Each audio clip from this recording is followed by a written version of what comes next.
Hey. What's going on? Hey. I'm in here somewhere. I'm doing stuff.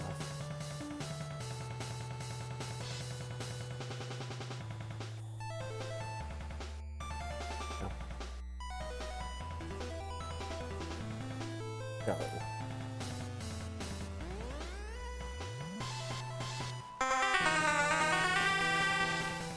Got a race open. It's my first race.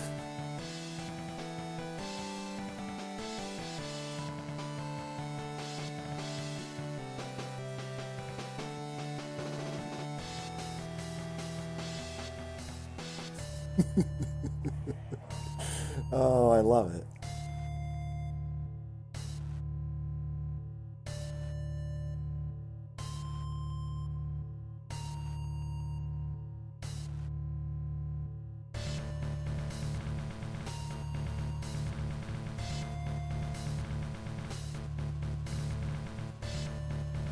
Also, as you can see from got going on up here,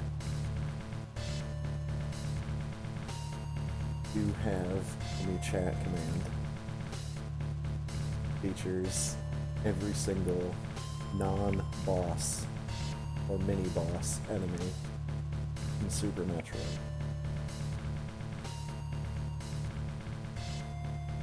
Where's my brainwave? As soon as I say something, flickers back into existence.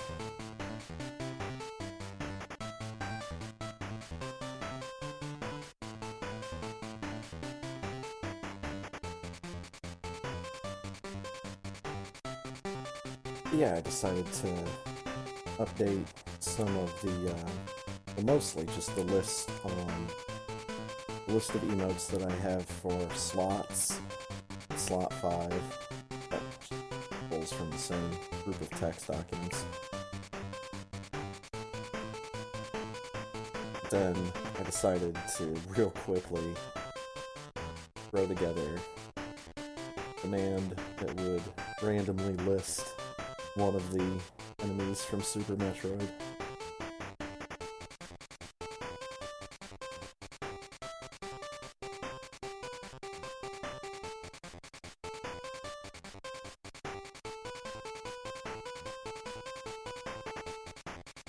I might need to do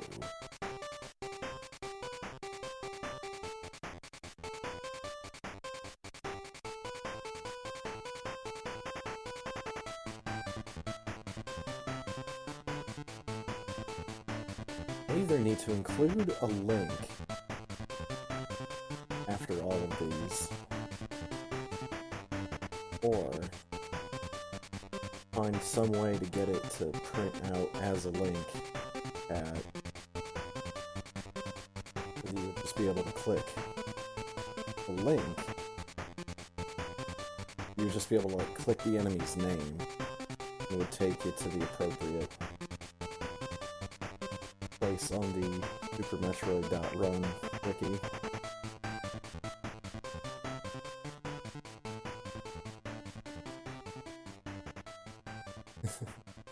I also made a small update to !fine. It shouldn't show up too frequently, and whenever it does, it should hopefully be funny.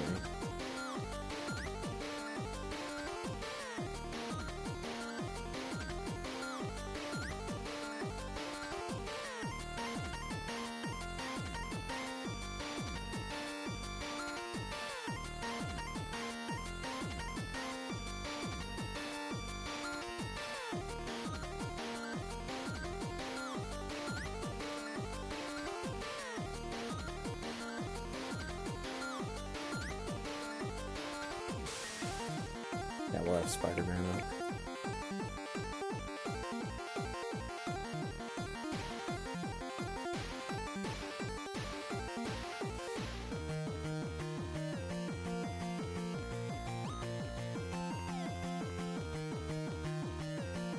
Get some brainwave requests in.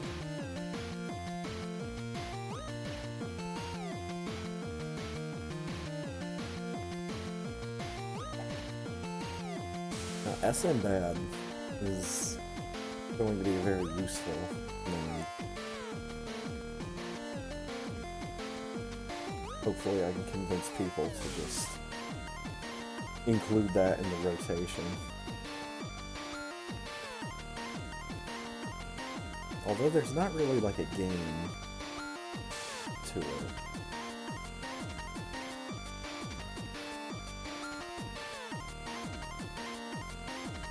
Some manner of slots out of this. So the one thing I did with my ROMs here, went through for a bunch of the appropriate characters. And went in and gave them their character-specific spaceship replacement sprite. I think Earthworm Jim's rocket is on site. I'm not sure, actually. More than enough time before my first SRL race. Hop over to the various site real quick. I mean, they don't have Earthworm Jim's rocket specifically. They have something that kinda looks like it, but it has wings and exhaust pipes and headlights and something on top. Because really, Earthworm Jim's rocket is... it's like a rocket engine that has a seat attached to it. It's not at all very safe looking or space worthy. That's not the important part.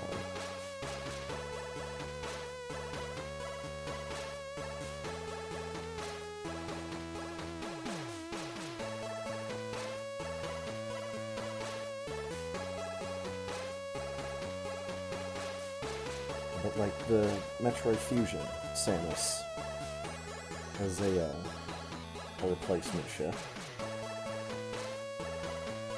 Pretty sure I already have Kirby's replacement ship. I know I have it on a bunch of other ROMs. It's just mouthful mode Kirby on Samus's spaceship.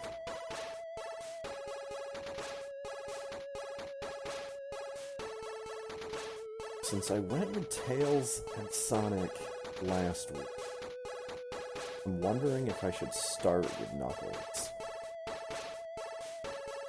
Kinda, quote-unquote, keep them grouped together. So I think I will. But just remembered the reason why I was going for the SNES controller one right now is there's a custom ship that is, I don't know if it was specifically for the SNES controller, but it's definitely a appropriate ship replacement sprite. And I just made save data for a ROM that has this name.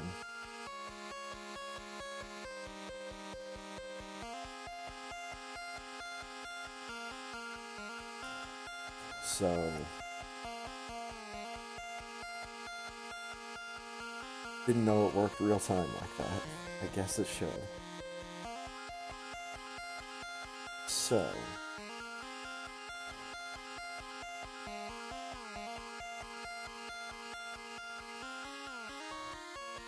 I do want to see what some of the palette swaps look like. Possibly what kind of palette swap look you can expect to get out of Tails and Sonic as well.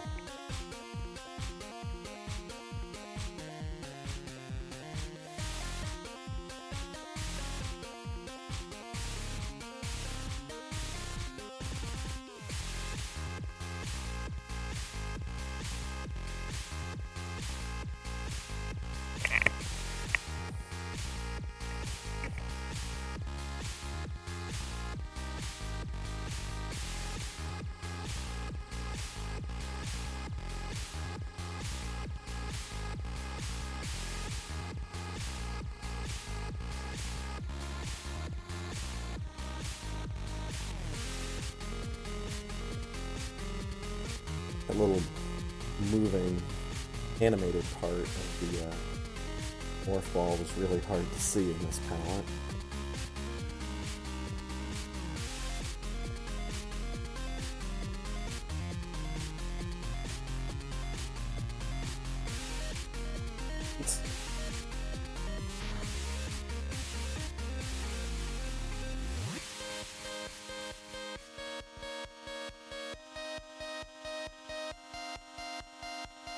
Yikes.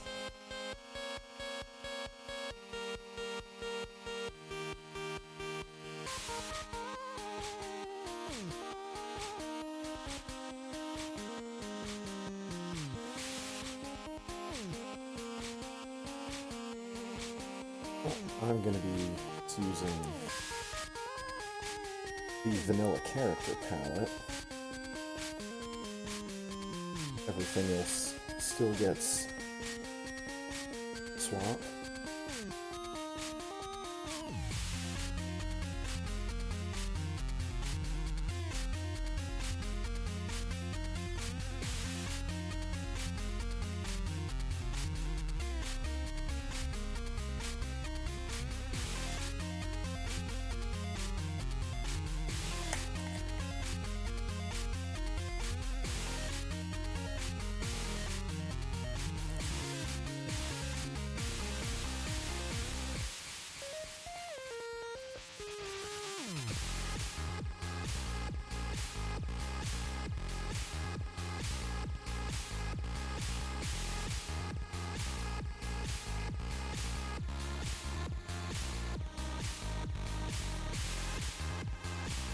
Like a red, blue, and then purple?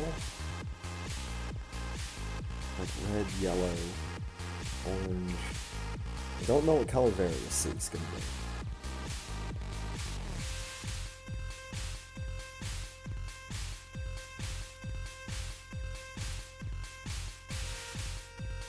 Part of me thinks it's gonna be blue.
Oh hey, he's orange. Nice. I'll take that color for Knuckles.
I actually have a gun. Really funny.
Alright.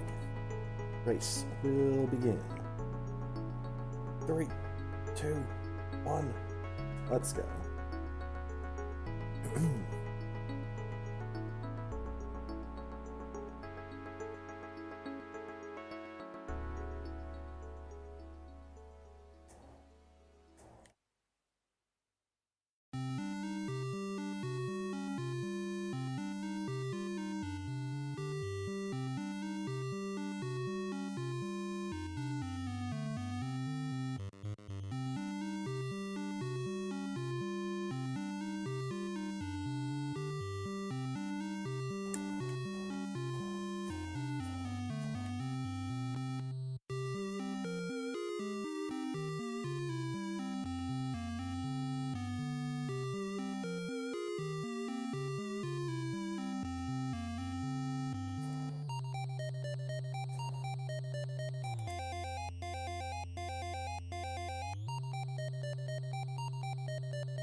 $41.50.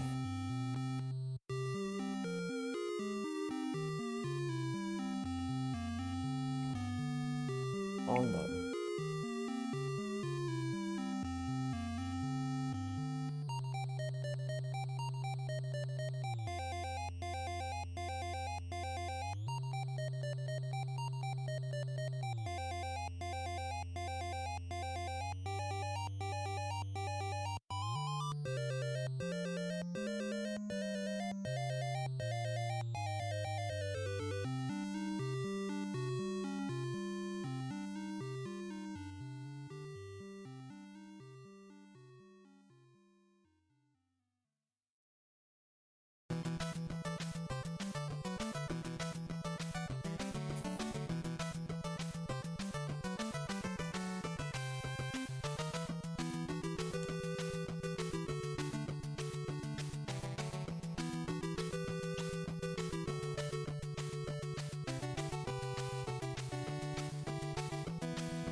Oh, come on, man.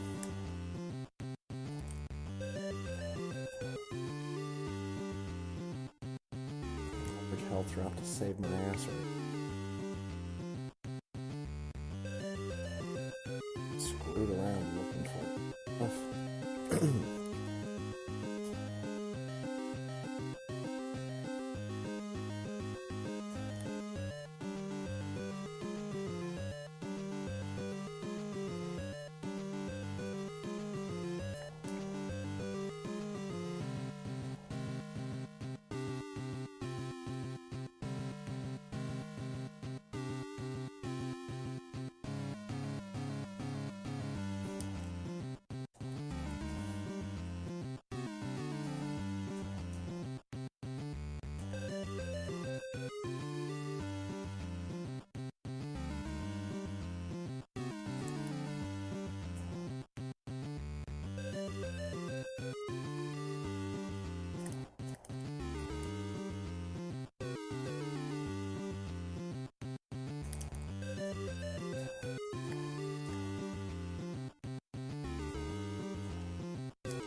Just a little bit early.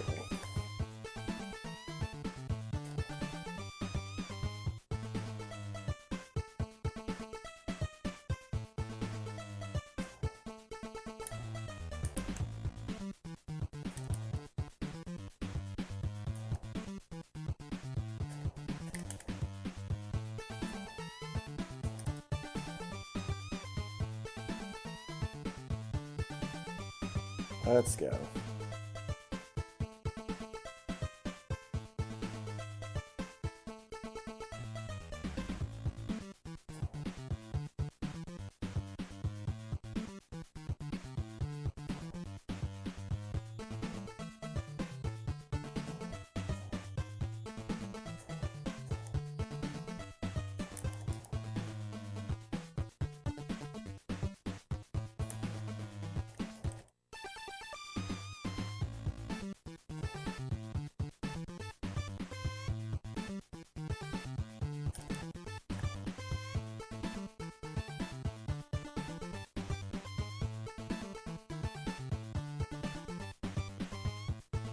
Man, come on.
quite sure how I managed to save that blunder, but you know what? It could have gone a whole lot worse than it did.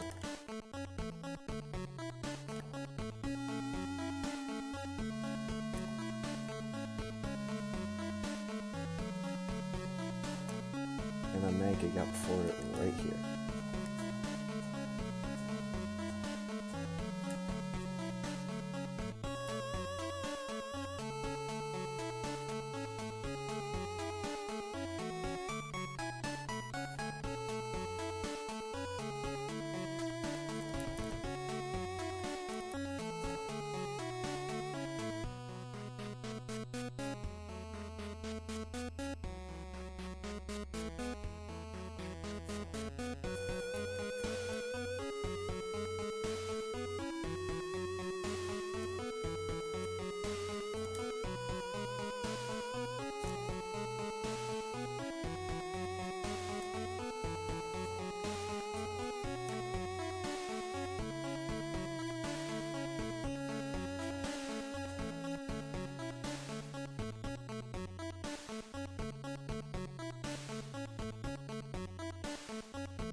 Alright. I get to shut up about my Phantoon fight now. That was fast. Attaboy Knuckles.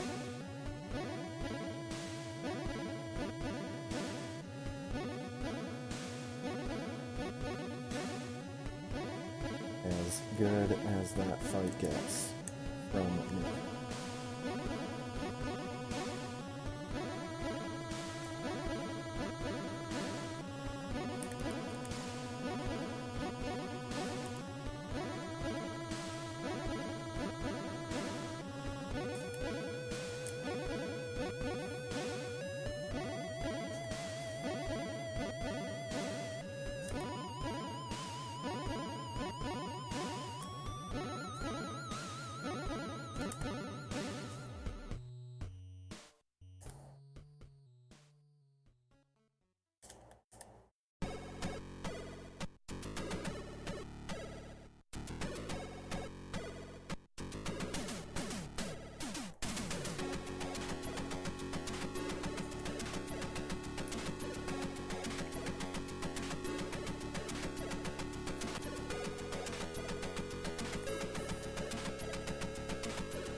Okay.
Hmm.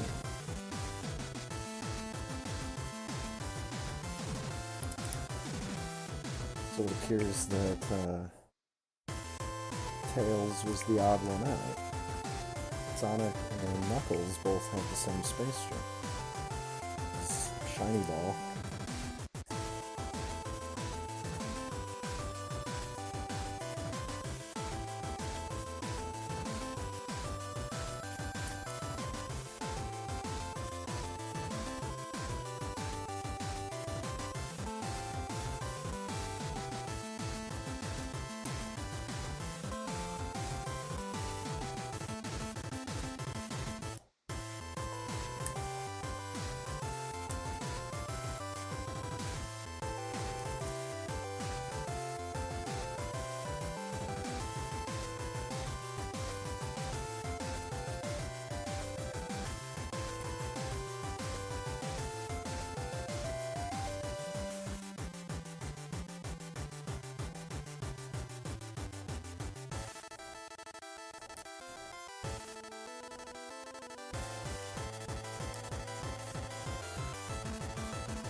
what I did the first time.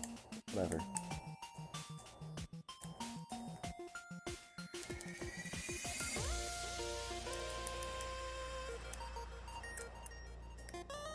Oh my god. Dude, miss more super misses. Oh my god, I did.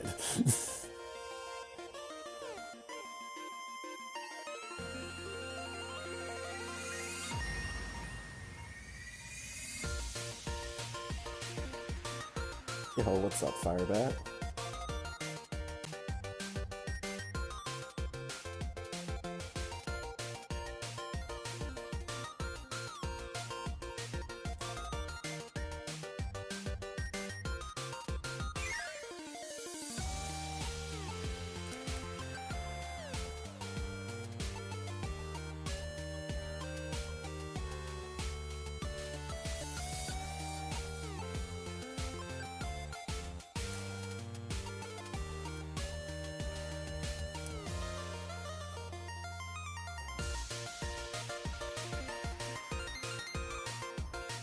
Oh, I'm not gonna bother taking another hit.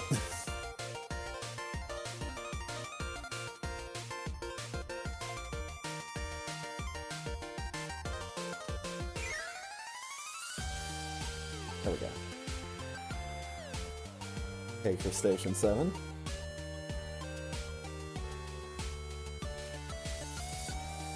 Yeah, all three of the Sonic sprites, Sonic, Tails, and Knuckles, all do the finger gun. Of course, that's what Cuphead does.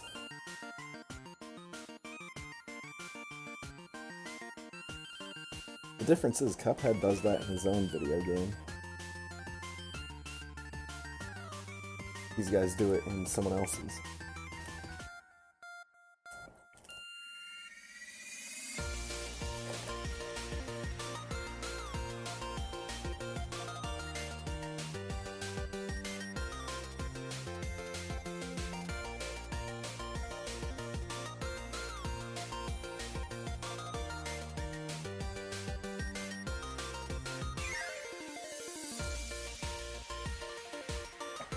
Oh, yeah.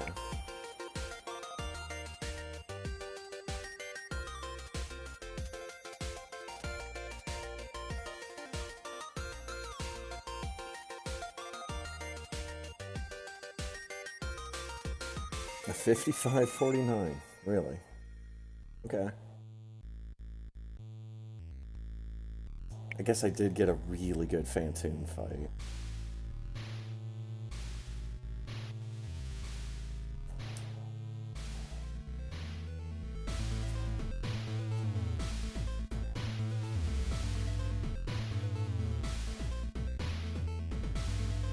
Lady, quit spitting onions at me and just blow up?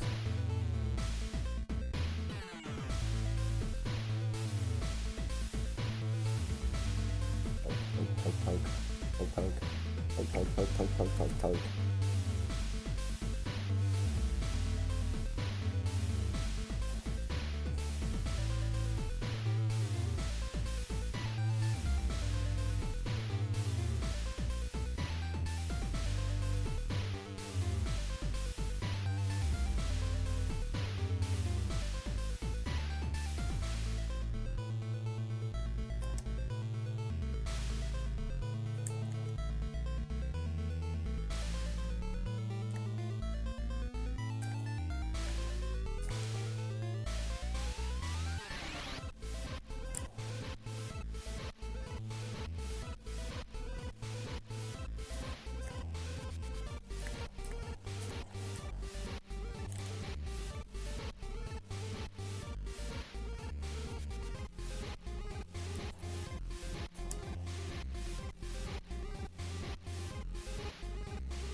Come on.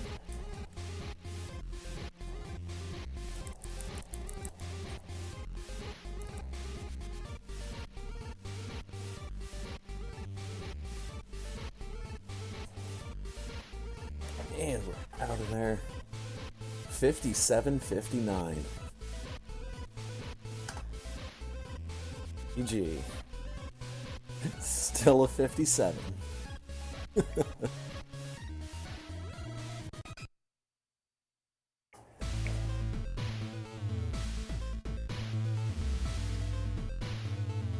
So with my one race sample size for all three of the Sonic characters, Knuckles gets a 57-59, Tails got a 58-06, and Sonic got a 59-05. I think somebody might have started the race by tying Sonic's shoes together or something.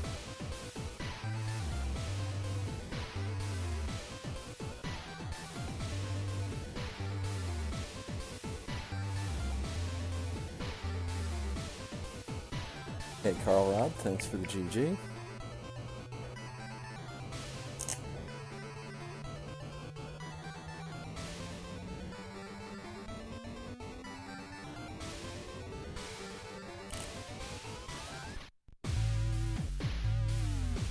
And I wonder if I did some frame counting, my final time on that wouldn't have been a 57-57.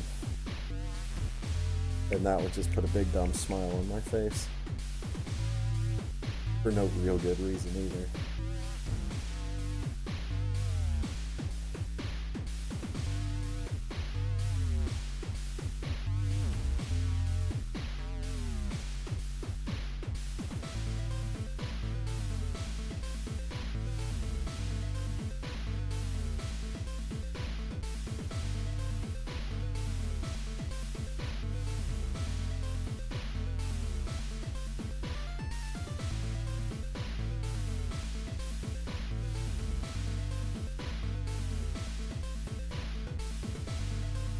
So we've got one last sprite, one last new sprite I haven't used in a race just yet, and that would be the Super Nintendo controller.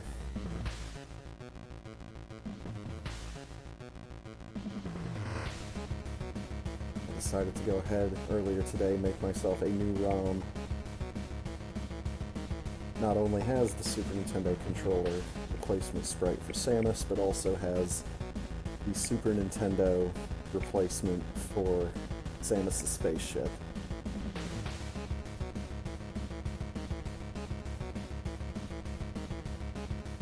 I haven't really messed around too much with the spaceship replacement sprites. I mentioned this before, but they do alter, like, the platforms that make up Samus' ship sometimes. Dear Force!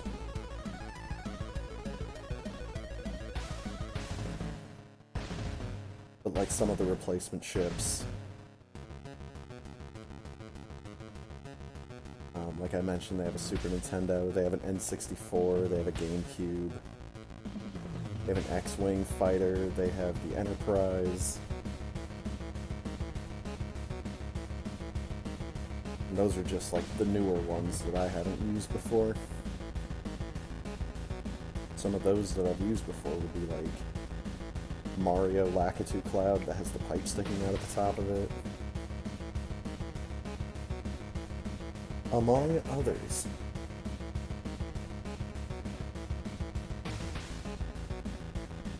Alright, go ahead and bop out of that race channel. And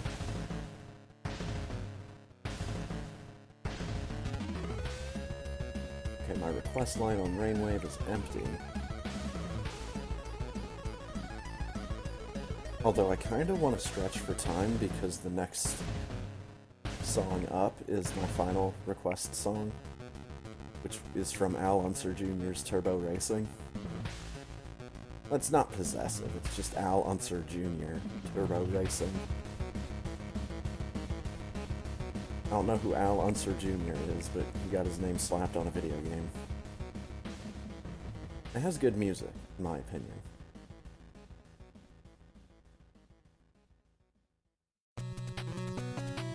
that's this track.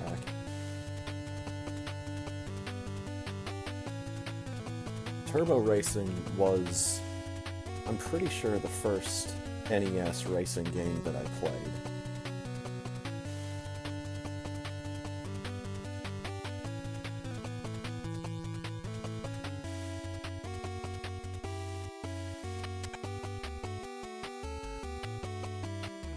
Like a game that was specifically racing.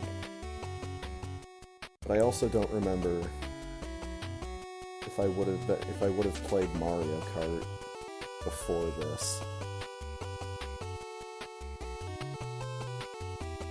I seem to remember my family being pretty quick on getting a Super Nintendo. But a friend of the family, at their house, they had an NES still.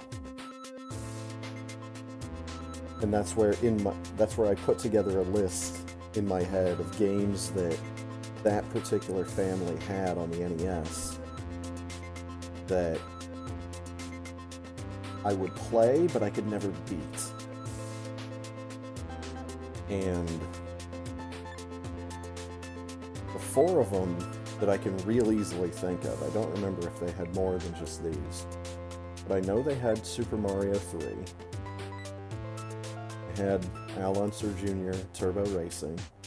They had a pinball game called High Speed, which took me forever to try to remember what it was actually called. And then there's another pinball game for the NES that's almost exactly the same game. But it's, you know, different graphics, different table layout, etc. And DuckTales is one of those 4 games.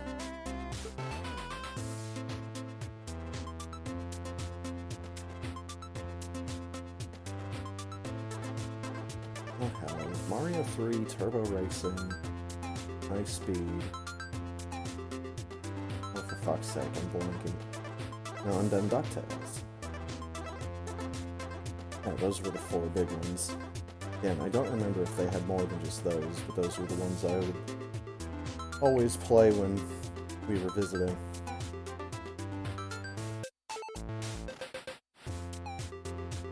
I've since beaten Mario 3 a couple times, and I have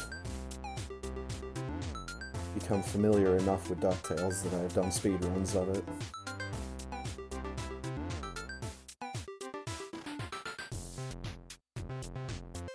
Yo, what's up, Real Work?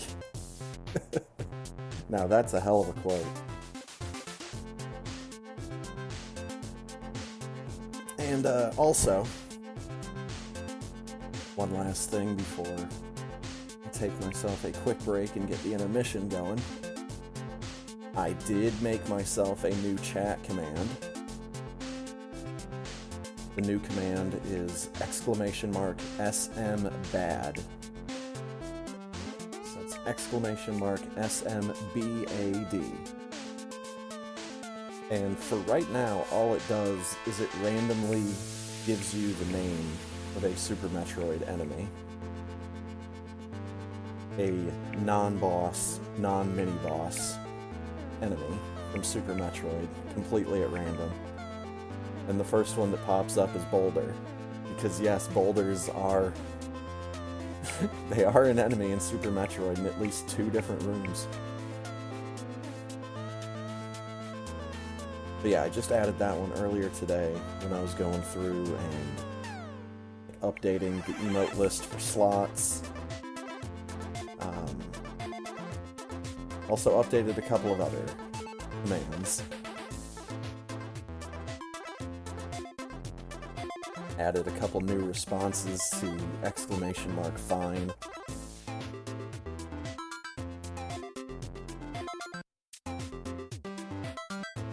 I did add a new one to colors.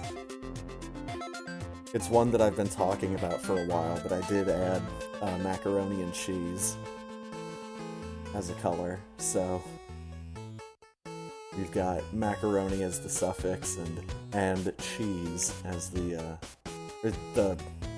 we have macaroni as the prefix,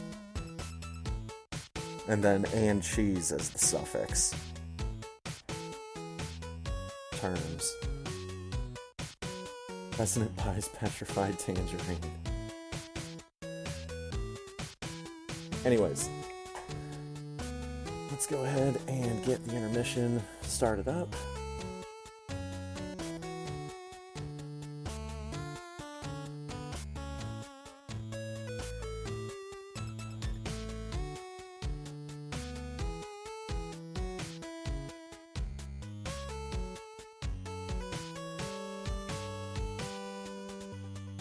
Sure it's this one.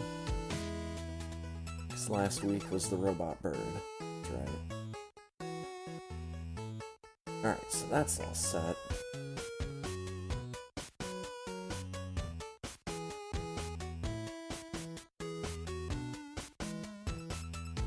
Go ahead and get this figured out.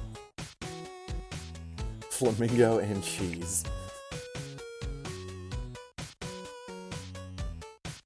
You know, by all historical accounts, the best part of a flamingo to eat is the tongue. I don't have any first-hand knowledge of this. But simply through historical documentation, it would appear that a lot of people in the ancient world really liked flamingo tongue.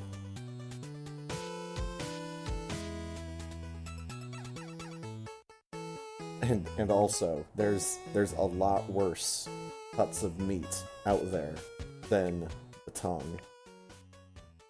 Like, give me a break, dude. Beef tongue? There's so much natural flavor in there because it's all muscle. You just have to have it prepared right. But you can say that about anything, even cartilage. Anyways. Oh yeah, beef tongue tacos. That sounds so good.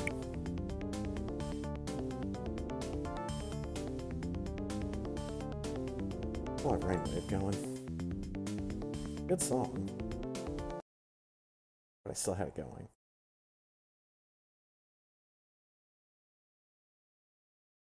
Right. Let's go. Oh yeah, no intro. Sorry.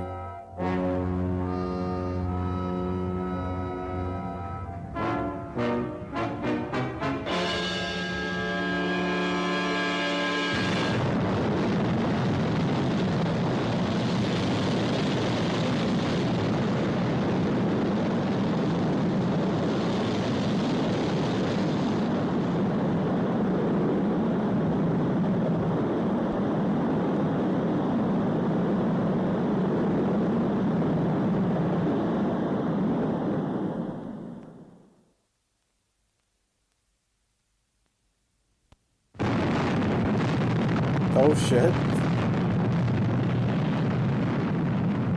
Yeah, don't go out of that part of the atmosphere. Commander Zero, sir. There's been another planetary explosion in deep space. Yeah, Lieutenant, I know. The computers are going crazy. What's the region? Beyond Sector 25 again, Commander. Exactly the same place as the last explosion. This could be serious. The radiation must be colossal.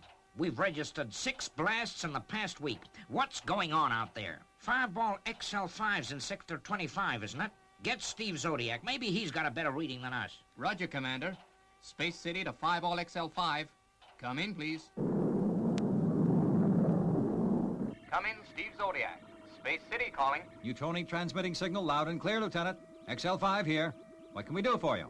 I reckon Space City has picked up that explosion, Steve. Could be they want more information. That's exactly it, Professor Maddock. How do you read blastings? Yeah, can you pinpoint the location? We're getting interference. Professor Maddock traced explosions to space around planet Triad, Commander. Triad?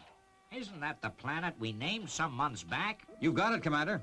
It's way outside the charted sectors. We've only carried out superficial observations from the edge of Sector 25. Yeah. We reckon it's similar to Earth, but 3 times the size. Atmosphere and climate appear to be the same, too. Well, those explosions were certainly 3 times as powerful as we've known. Guess they must do everything in a big way up there. You'd better try it out. And remember, Colonel, you'll be going deeper into space than ever before. Okay, Matt. Venus. You ready to cross the space frontier? I sure am, Steve. Gee, Zuni, isn't it exciting? Welcome home. Well, I think it's exciting anyway. It sure is a long way, Steve. You'd better take course Ultra 2190 Red. Yeah, I figure that's the shortest route. About 3 weeks, should see us in Triad's region. Okay, Robert, a new course. Ultra 2190 Red. Ultra 2190 Red.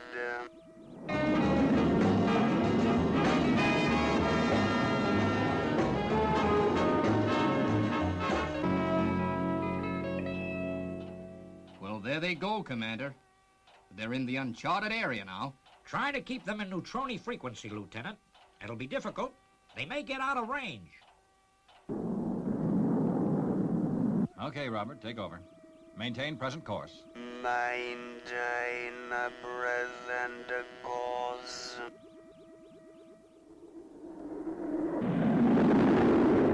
It's a strange feeling, isn't it, Steve? Crossing the frontiers of space, going further than any Earth people have ever been. Yeah, it sure is, Venus. But I guess there always has to be a first time. Yep, it's the first time I've been late for coffee. Hope it's not cold.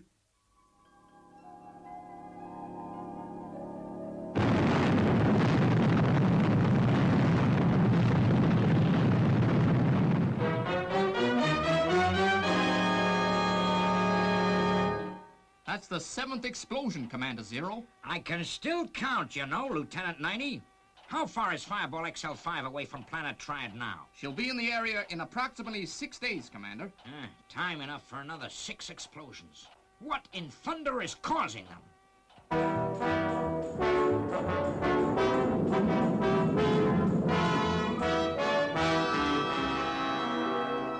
How much further, Matt? We're still at full power. Well, I figure that at the present rate of travel, we've got 4 more days. You can see Planet Triad on the spacecraft, Steve. Oh, yeah. Yeah, I see it. That blip signal.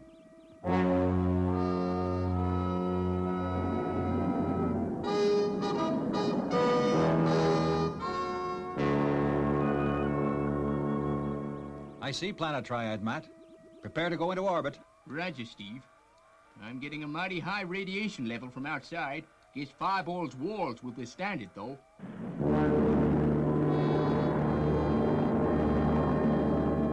Ready to disconnect Fireball Jr. You think Zuni and Robert will be okay back in central control? Oh, I think so, Steve. After all, Robert only has to keep Fireball in orbit, and Zuni will sleep most of the time. Stand by. Disconnecting nose cone now.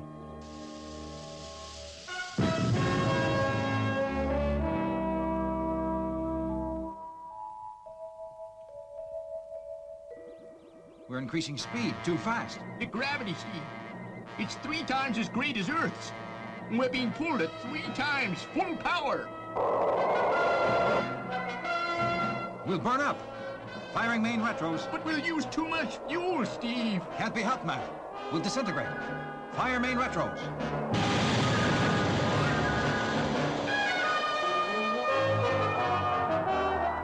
Speed increasing again, Steve. Okay. Fire retros once more.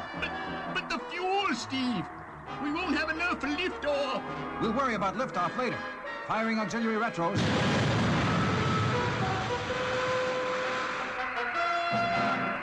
We're still traveling too fast, Steve. We're going to have to use emergency retros and fuel brakes. It's working. We're slowing up. Steve, the fuel's run out. We can't use the retros again. Hold tight. We're going to crash land.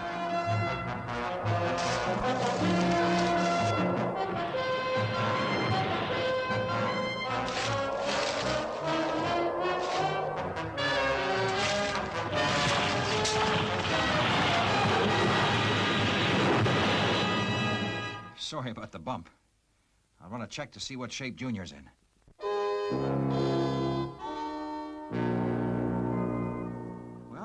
fuel, but the ship's in one piece. We sure were lucky to get away with that crash landing. Let's take a look around on our jetmobiles. Remember the gravity, Steve. You'll need 3 times as much power to fly your jetmobile. Okay, Mac.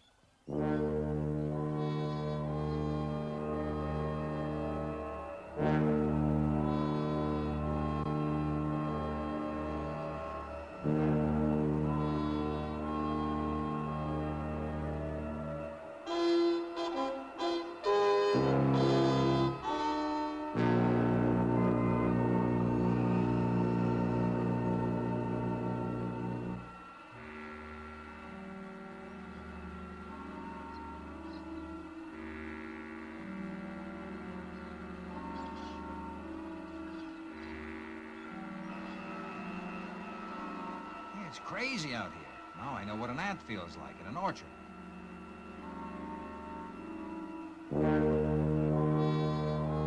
Come on, Matt. Get the lead out of your space boots. You just gotta see this.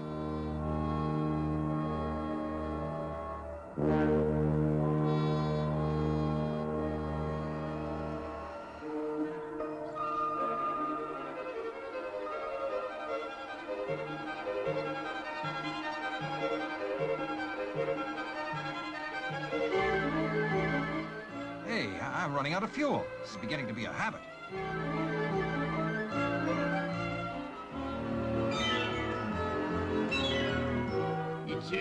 It's the increased power we had to use, Steve, to combat gravity pull. I guess we'll have to walk. Gee, I feel as heavy as a lump of lead.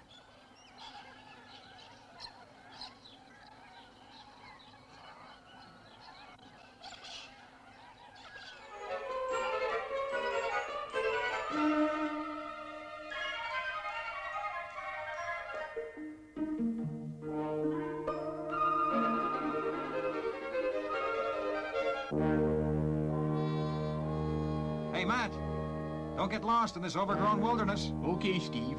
I'll just follow this path for a short way. It might be a way out of the jungle.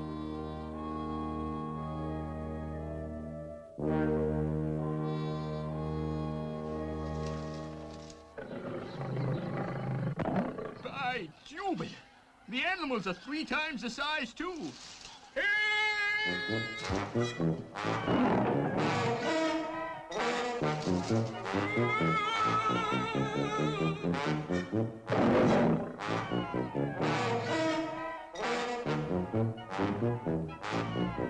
Matt, use your thruster pack.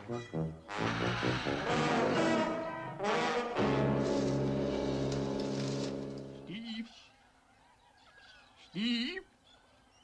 Where are you? I'm over here, in the tree opposite yours. How about you, Venus?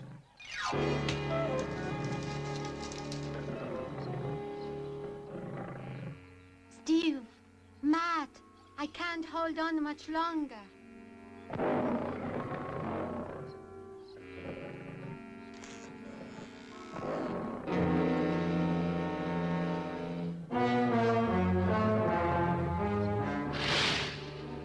The coma ray is no use. The cat is too big to be affected.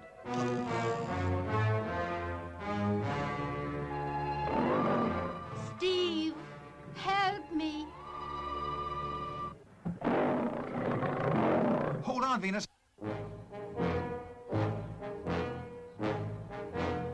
What's happened?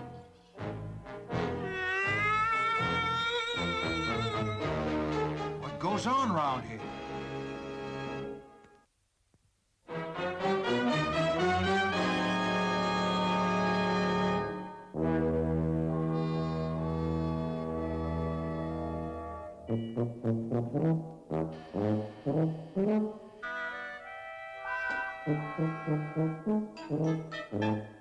Welcome, my friends. Do not be alarmed. We mean you no harm. No harm, no. We only want you to help us, please. What goes on here? Hey, Matt, everything on this planet, it's 3 times as large as Earth, right? Right, Steve. And guess that goes for the people as well, by Jupiter. I feel kind of scared, Steve. Everything's so big. Do not worry, ma'am. We are peace-loving people here on Triad. We know that you have come from another planet. And that is the problem we want you to help us with. Yes, to help us with. Yes, yes, like you, we want to travel in space, but our experimental rockets keep exploding. There's the answer to those giant explosions, Matt. It must have been the Triad's rockets. Yeah, guess so, Steve. But how can we help, Mr. I am Graf. I am Snuff. Glad to meet you. I'm Steve Zodiac, and my partners are Professor Maddock and Venus, our Doctor of Space Medicine. You have good faces, Earthlings, and we need your help badly. Yes, badly. We know you are far advanced in the art of space travel. Please tell us, what is wrong with our rocket fuel? Yes, tell us, and please help us. Many more failures and our government will abandon the space shot program? Yeah, we've had the same problem. Well, Matt, what do you think? Well, it seems to me we need a reliable fuel as much as they do, Steve. Yes, to get Fievel Jr. into the air. And remember, Steve, they did save us from that giant lion. Yeah. Okay, let's have a look at this fuel of yours. You mean you'll do it? Do it? Seems to me we could all help each other a sight more than we do. We'll give you all the help we can. Everything you need. Come, Snuff. Let us get a sample of the rocket fuel. Yes, let us. Well, for giants, they sure have nice manners. Yep. Guess Planet Triad must be over 100 years behind Earth in development, if they're still trying to get their first rocket into space. I'm glad you promised to help them, Steve. They're real cute. Well, if we wanted to escape, we'd sure have a long jump ahead of us. Oh, I've just thought, Steve. We must get back to Zuni soon. I didn't leave any food for him. Oh, he'll be okay for a while. What worries me is how he's getting along with Robert. Hope he's not driving him crazy again. I can just imagine it. Zuni will say, welcome home. Yeah, and Robert will answer, on our way home. And Zuni will reply, welcome home. And so it will go on. Yeah, quite a pantomime, I bet.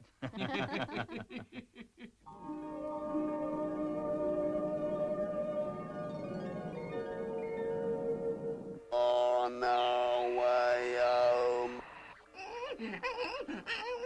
Welcome home. On our way home.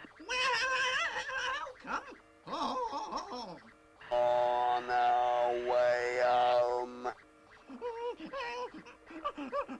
Welcome home. Welcome home.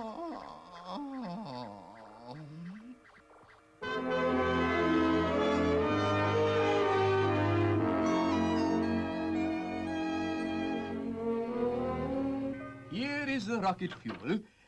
Snuff is bringing some equipment we have just made that may help you. By Jingo, not so hard. Remember, we're only little people compared with you. I am sorry, Professor. I quite forgot myself. Come on, Matt. Let's get to work on that fuel. Yes, Professor. Remember Zuni.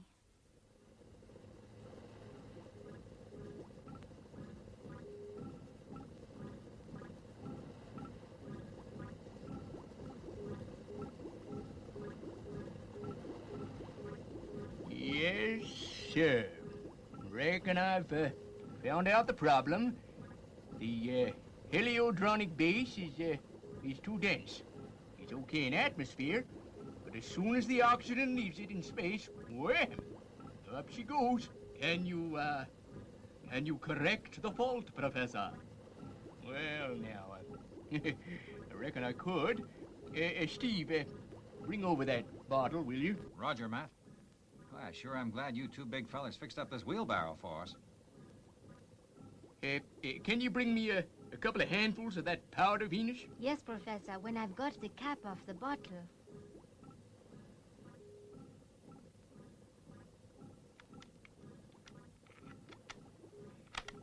The professor will make a sample mixture, and then we can produce it in quantities now. Good, Grab. The correct formula is all we need. We'll soon be through here, Steve. Daddy, Professor, don't spill it.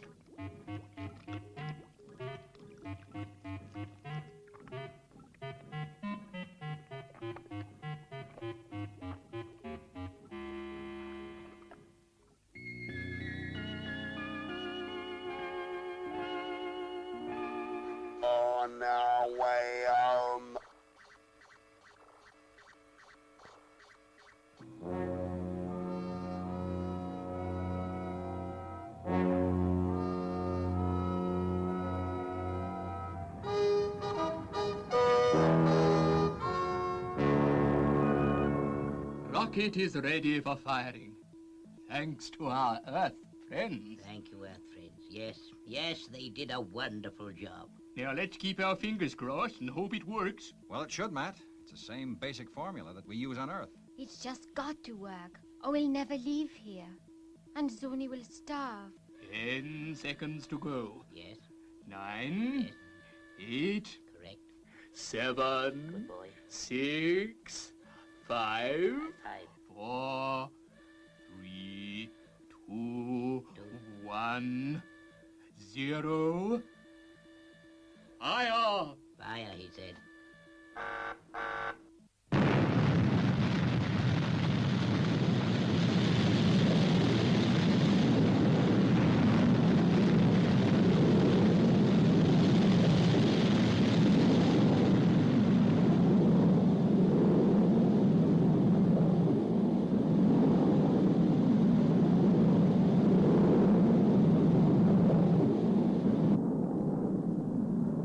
It looks good. She's broken free of atmosphere. She's in space. You did it, Matt! It's wonderful. The Triads have taken their first steps to conquer space. And it is all due to you 3 fine little people. Fine little people. However can we reward you? It's been a pleasure to help 2 nice guys like you. Yeah, it sure has. But there is one thing you can do. Help us fill Fireball Jr. with the new fuel. Oh, we hoped you would stay on Triad for a while. Yes, we hope so. I'm sure our government would like to honor you all for your invaluable service to our planet. It's very kind of you both. But you see, we have a pet in our orbiting mothership, and by now he'll be very weak from lack of food. Yes, we also have a robot that I reckon will need recharging by now. So you see, Graff and Snaff, we've just gotta go. Of course, we understand, but we want you to know that it's been a pleasure meeting and working with you. Yes, and a privilege. Please return to Triad soon. There will always be a warm welcome awaiting you.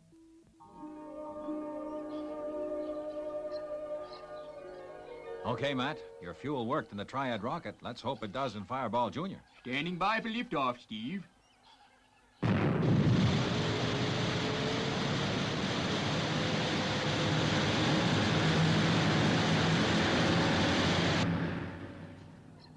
Firing liftoff rockets now. Goodbye, Earth people. Bye-bye.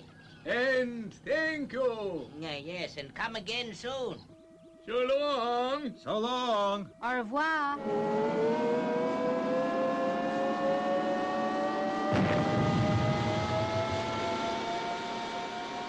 Someday we will be flying to other worlds now. Yes, Graf, yes, yes.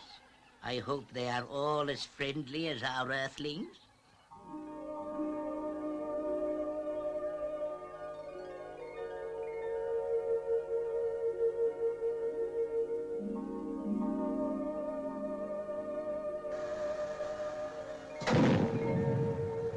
Okay, I'll get XL5 underway. You check out those 2 pets of ours.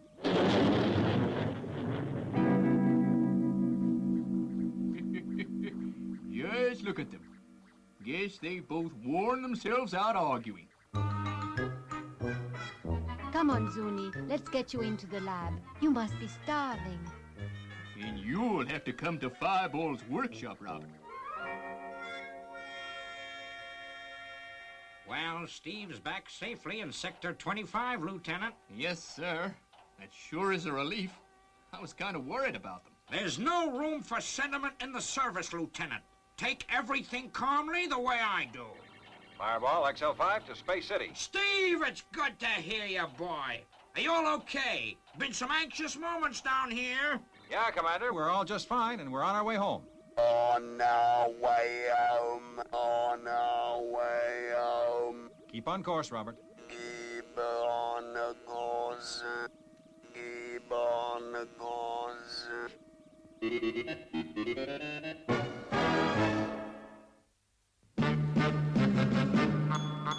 I wish I was a spaceman, the fastest guy alive. I'd fly you round the universe in Fireball XL5, way out in space together, conquerors of the sky. My heart would be a fireball, every time I gazed into your starry eyes. We'd take the path to Jupiter, and maybe very soon we'd cruise along the Milky Way and land upon the moon. To a wonderland of stardust, we'll zoom our way to Mars. My heart would be a fireball, 'cause you would be my Venus of the stars.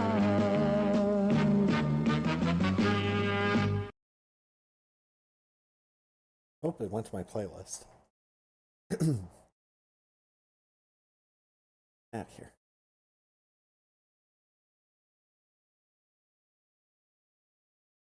All right. These guys were really nice. Gotta have episodes like this every once in a while where there's not really a huge conflict. I guess the only conflict was they had to replicate their rocket fuel on an alien planet where everything's huge. Yeah, the big kitty. And then, like, the giant mystery hands that come in from off screen. But all that was, like, right at the first commercial break.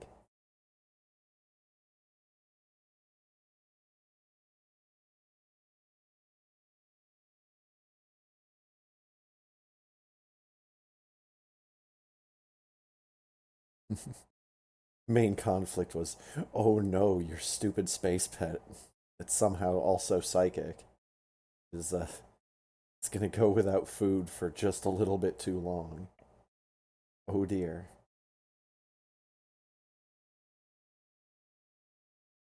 Anyways, get some Rainwave going again.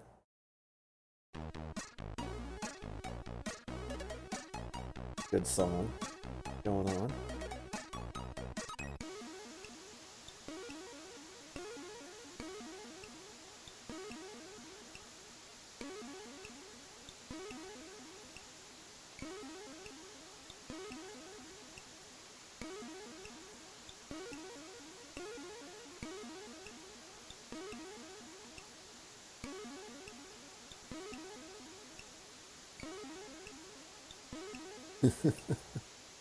Yeah.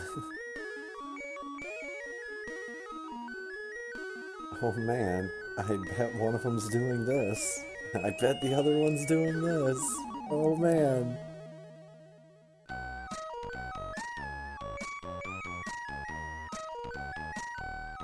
Had myself muted, but the thing I said to myself, as soon as they're done doing that and they cut to the shot of the ship, and it's just like, oh fucking shit, we're gonna find out.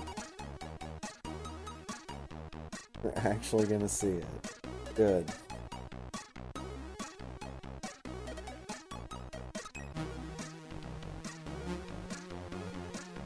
That was another moment where I was thinking to myself, there's a lot of countdowns in this show. Like, a lot of countdowns.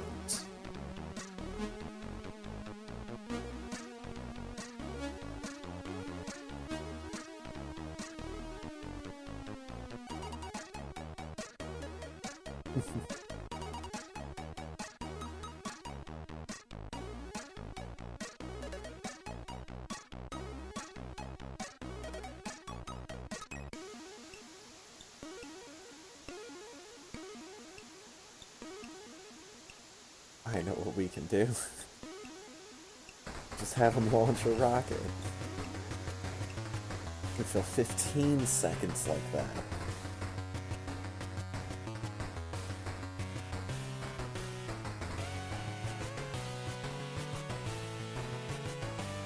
Oh? What did I just click on? Oh.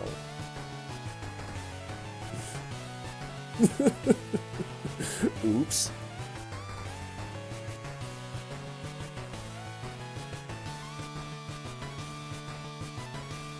I apparently have not changed what my layout is for my annual fireman run that I do on Christmas Eve. I forgot that's what that one was.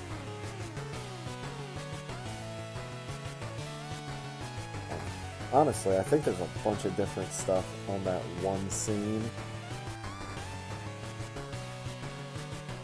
And I need to get them separated so that my source list isn't like a mile long. I need to make new scenes, new layouts.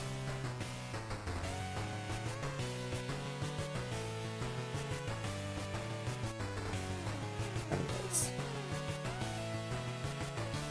let's go ahead and solve the mystery in the ruins.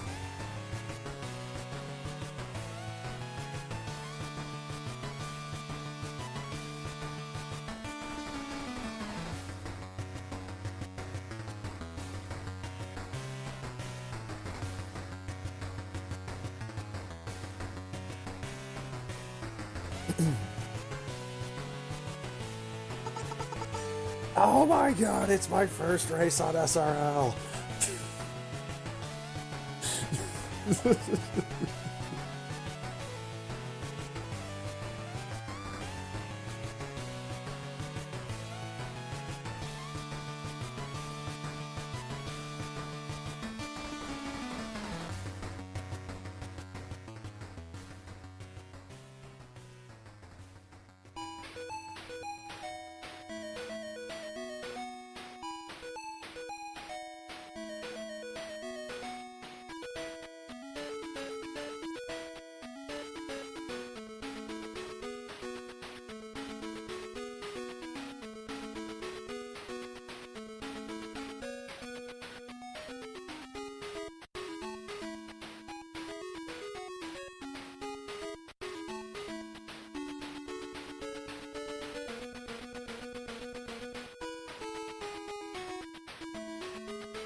Ah.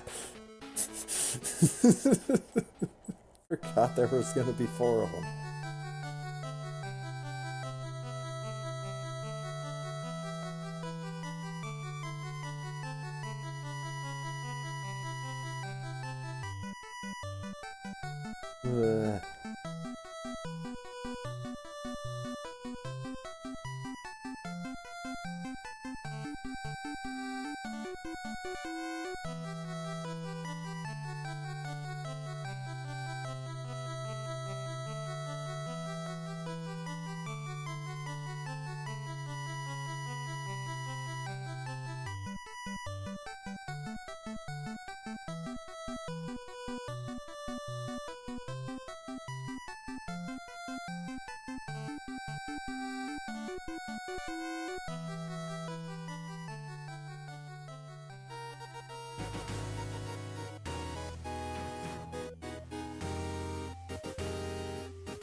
Game is just wave after wave after wave after wave of enemies.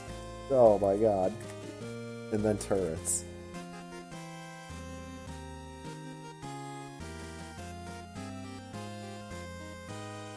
I passed a health station earlier. If I was going to be playing this for any actual length of time, I'd be sure to head back to that. But instead, I'm going to fight giant enemy space crab.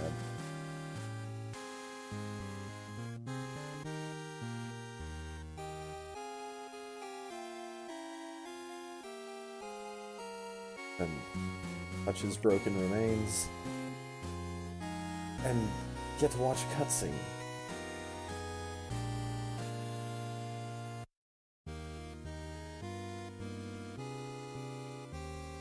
You can get stronger weapons. I'm trying to remember if you can actually upgrade some of the ones that you've already got, but I'm pretty sure it's just you get different weapons.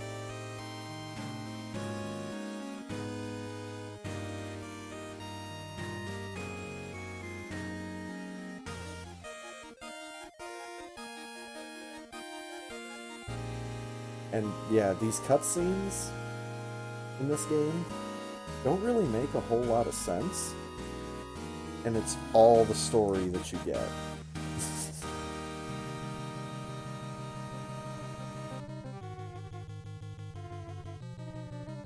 There was nothing else.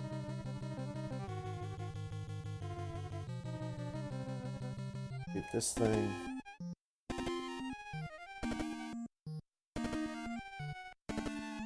Get rid of the computer crap that's everywhere. I don't know.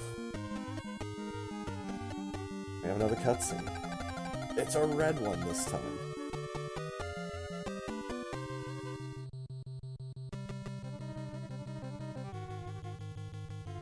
So a crab happened. Put that thing there. Next thing you know, our floor is all messy.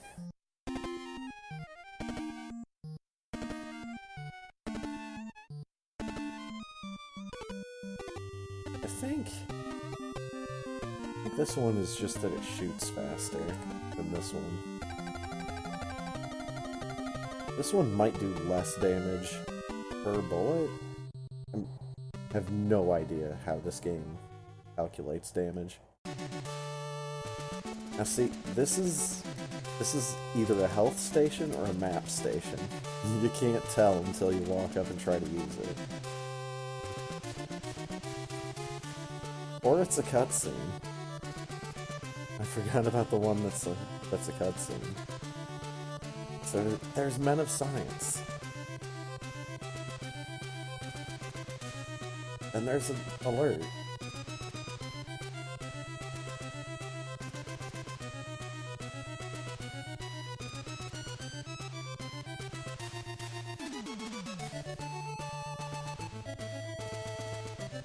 And these guys show off.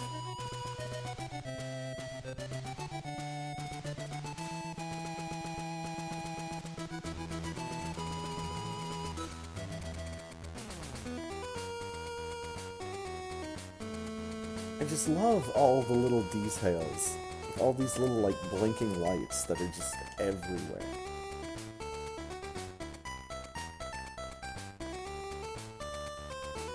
Ah.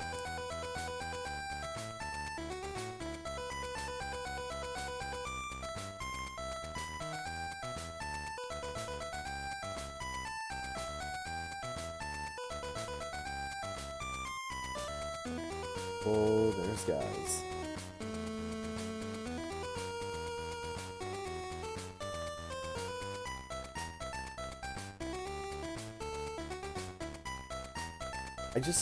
I get the feeling that most people would probably have passed on this game simply because it was called Operation Logic Bomb. Like, it doesn't... I don't know. Doesn't really sound like the title of a video game that a kid would really be interested in. darn shame, because this is a game that I really wish I would have had as a kid.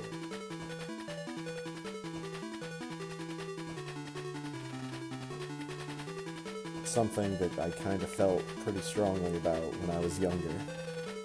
Just the fact that I had good games on the Super Nintendo, but I didn't have enough quote-unquote cool games.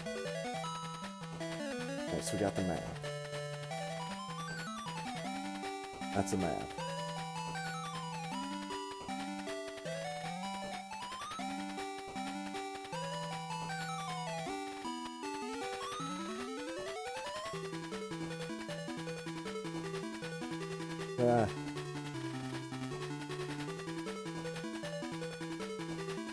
Oh, no way. How about devils?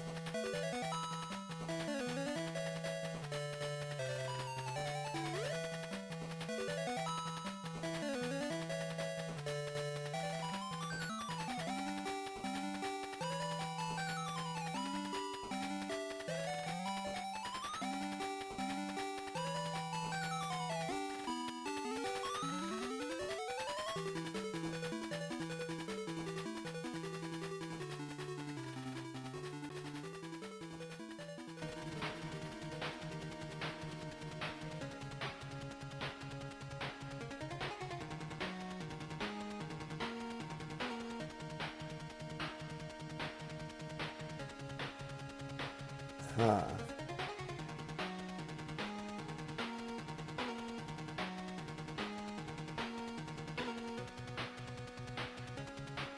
I need to get a thing. But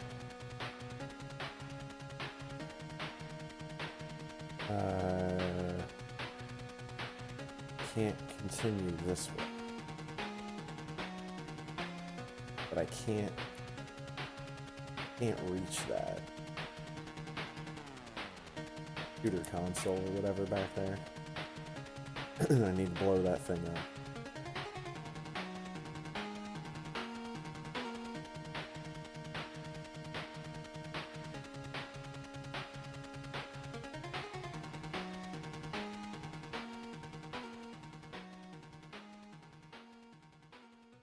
Hop into a teleporter.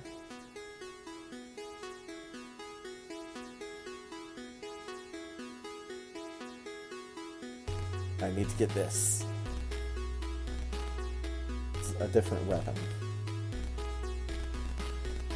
This is the laser. The laser bounces off walls.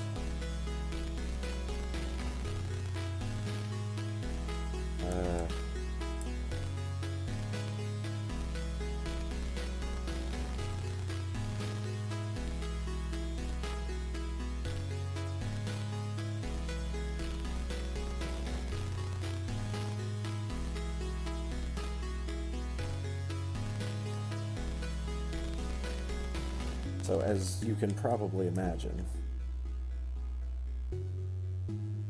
I get angled right.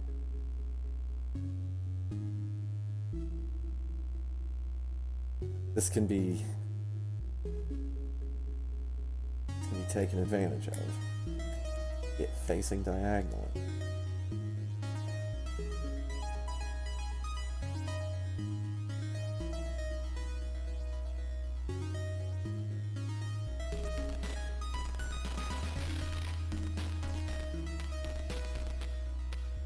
And sometimes it can kind of give you a false sense of security.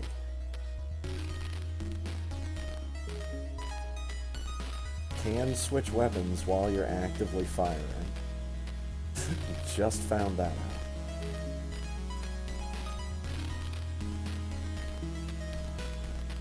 More things down here.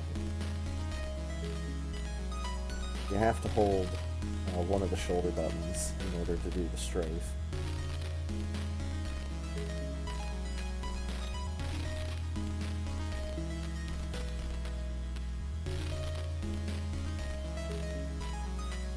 Otherwise you'd be doing this all over the place instead of health or map. That's a health state. Then you can't use it again.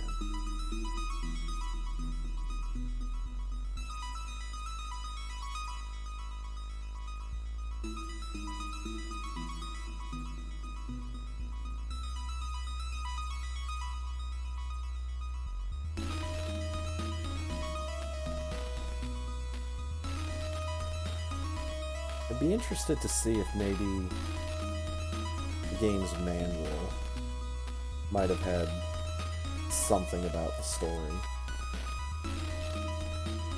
That would be the place to put it, since they didn't put any of it into the game.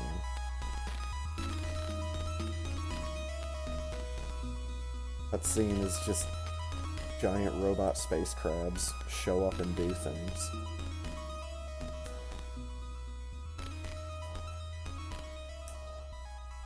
Which, I mean, honestly, if you need more of a story in an action video game than that, might need to play something besides an action video game. Anyways, be right back. Making bouncy laser taste better. Nice.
Nice.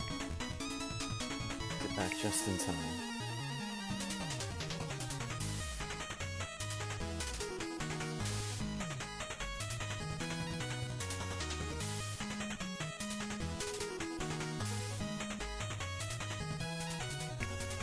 Well, thank you, Real Work.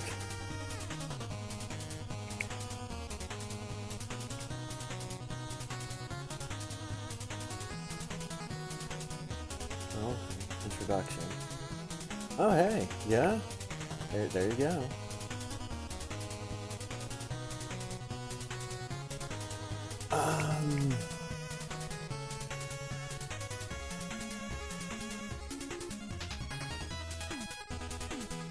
I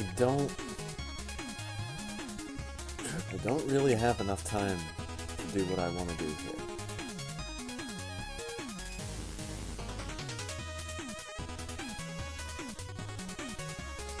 I'm gonna hang on to this.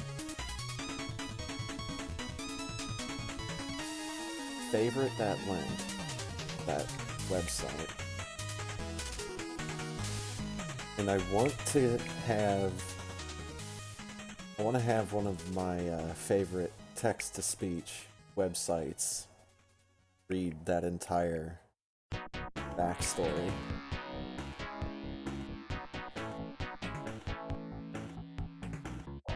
It's the text-to-speech website that I used for that one Minecraft video I did. The adventure map, Professor Griswold and the Redstone Keys. That's more for me to be able to remember it more easily because I just said it, but yeah. Nice. I'll be sure to have a look around that website. Wow. Come here. So yes, we are Super NES controller. Our spaceship is the Super NES.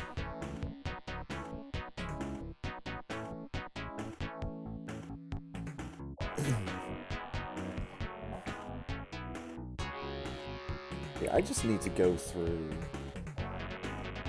a lot of the crap that I still have boxed up. Need to figure out how badly I actually want to keep any of that shit. But I need to go through it because I know I've still got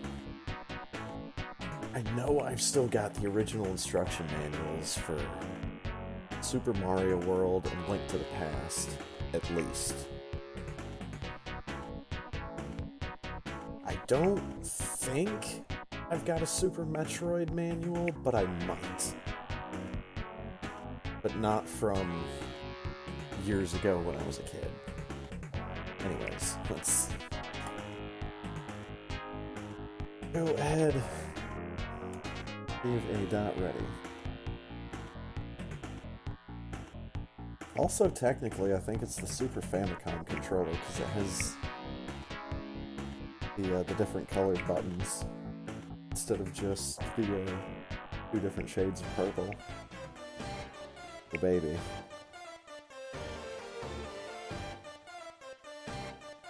Good song for, like, the final countdown before the race.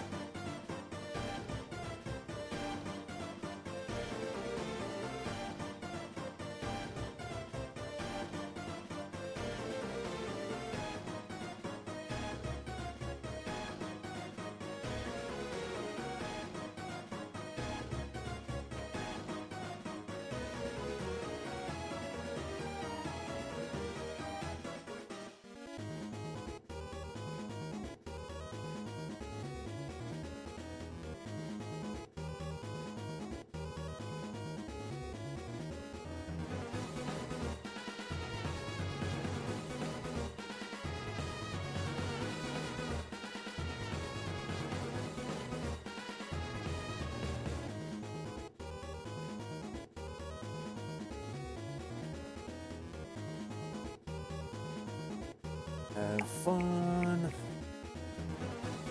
Hey, it's alright, man. I don't mind. Race is going. 3, 2, 1, go! I've been really embarrassed if I would have hit B. I don't know why now in this scenario more than others, but...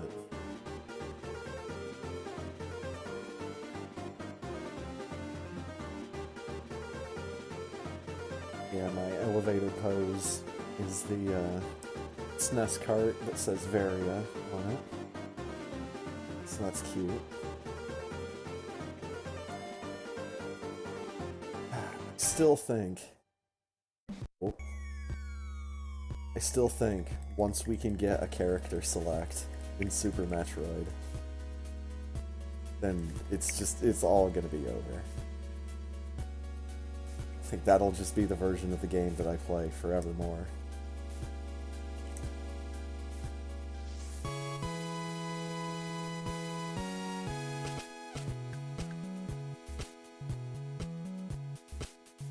Go.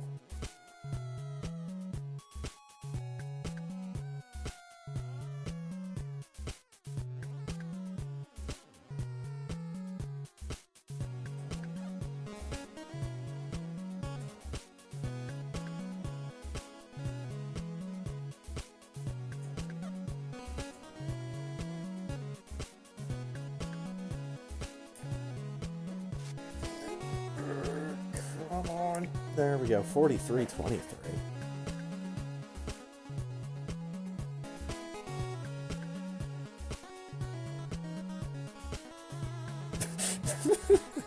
They did. They did change what the sprite looks like in these cutscenes. At least the front of the ship.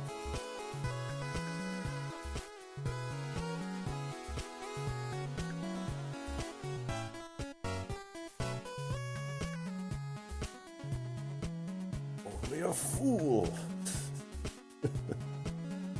Well, there it is. Can confirm that is a Super Nintendo. A very small cartridge sticking out of it.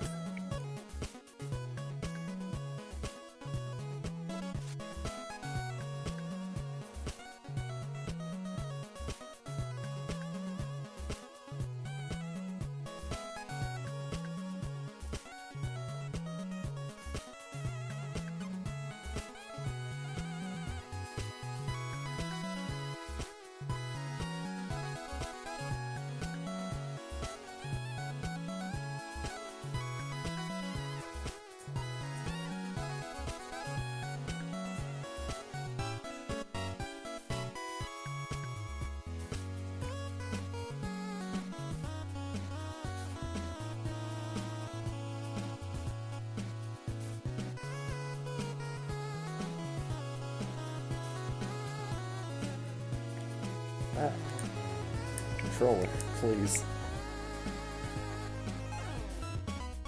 Oh, this is great. I get to yell at my controller. And both Samus and my controller get to not listen to me because they're either A, inanimate, or B, a video game character.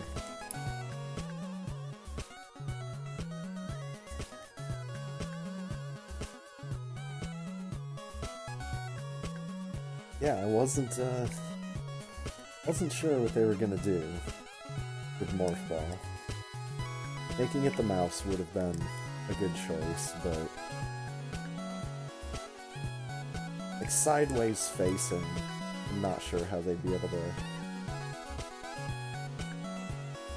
really show that.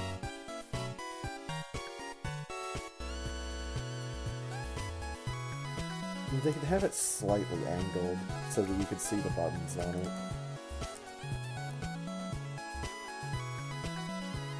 I can see it in my head now.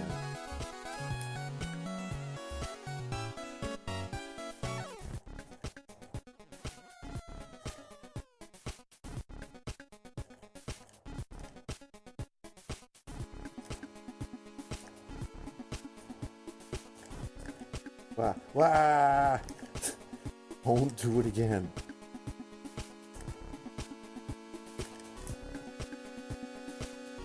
Just get me out of climb, dude.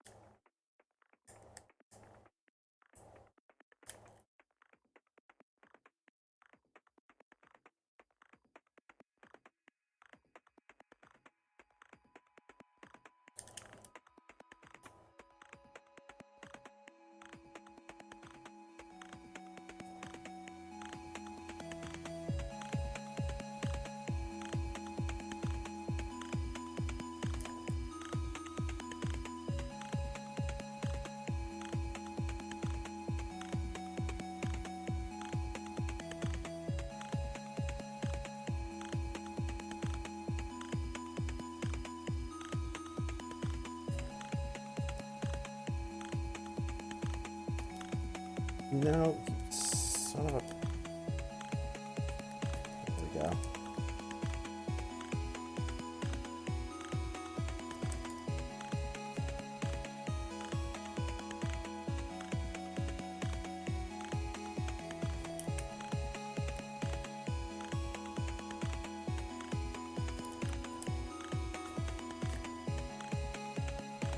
Oh my god, we got the Wonky.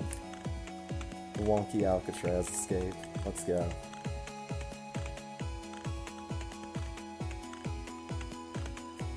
with the SNES controller. Take that.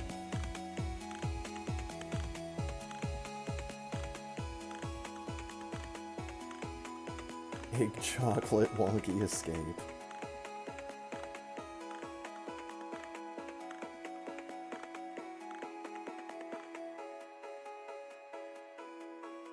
That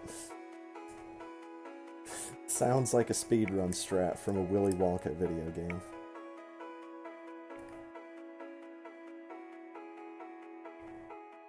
But only because of the inclusion of chocolate.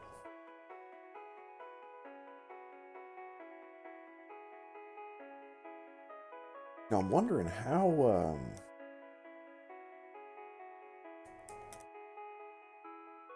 difficult would it be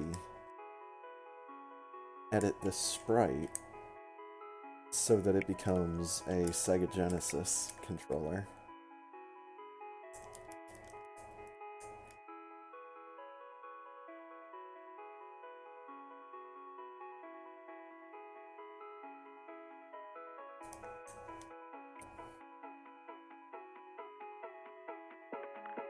It would take a bit more editing to turn it into an N64 controller, but it's got the basic shape of it and the basic layout of it. Just have to add the part that had the stick.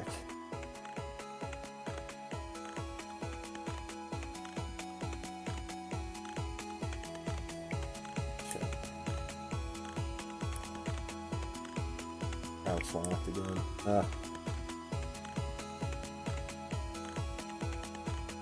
You know, turning this sprite into a Wii remote would actually be really easy.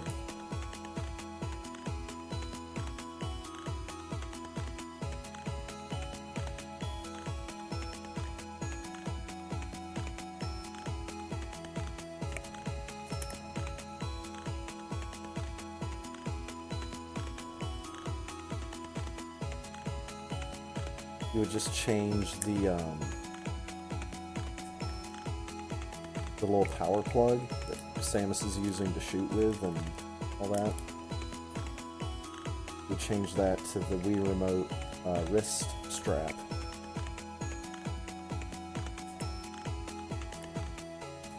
Because, you know, safety first.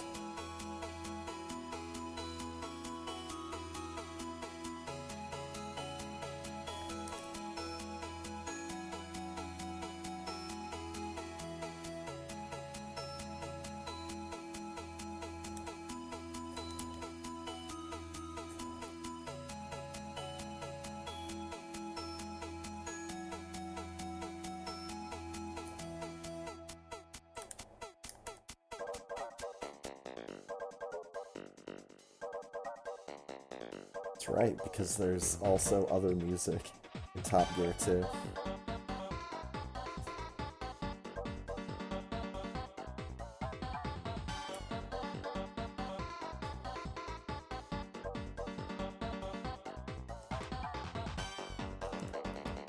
I gotta admit, well, not admit, but I gotta say, Top Gear 2 is definitely one of the only video games that I can remember purchasing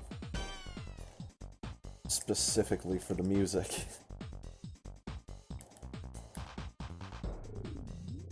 You might be missing some of the benefits that stereo can provide. The only time that I've ever bought a video game like I would go out and buy like a music CD.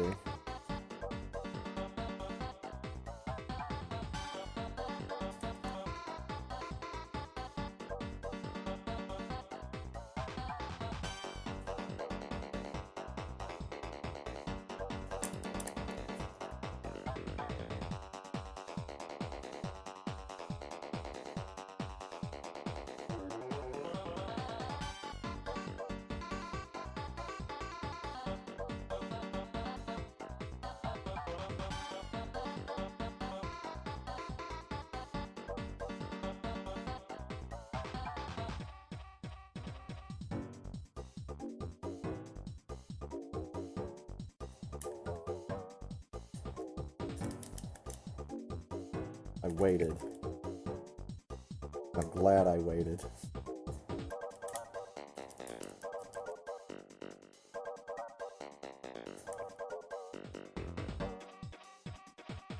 'Cause I thought about shooting, like, just before I actually did. So I'm glad I waited.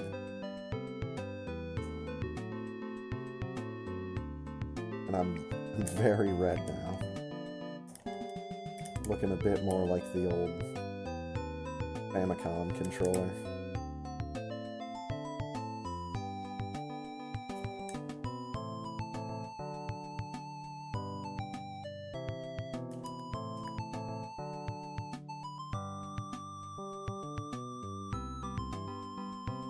So I don't think it was until much later on in life, when I was like in high school, when I was, you know, buying video games and video game consoles for myself, instead of, you know, using the family systems or having my parents buy me something for holiday / birthday or whatever. It wasn't until then that I think I started, like, really getting into the controllers that weren't just the regular stock ones. Like, all of my Super Nintendo controllers were just Nintendo gray. We didn't have any of the fancy colored Super Nintendo controllers. Didn't have any fancy colored Game Boys.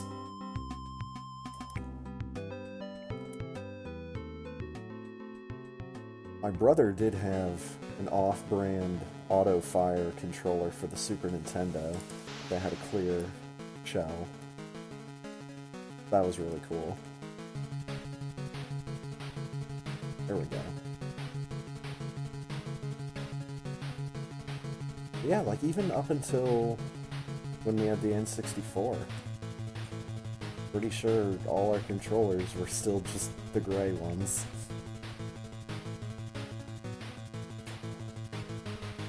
But like when the PS2 came around,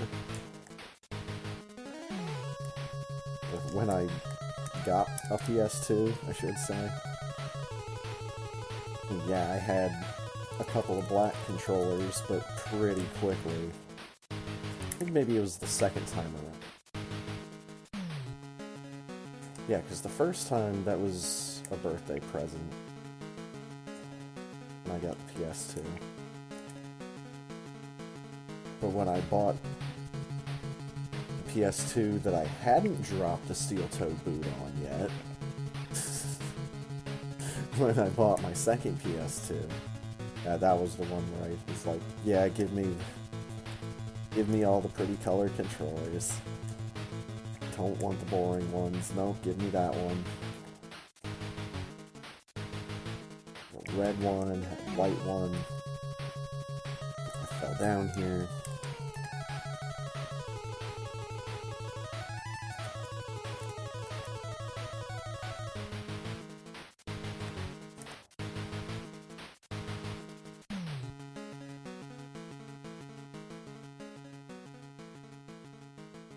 I definitely remember...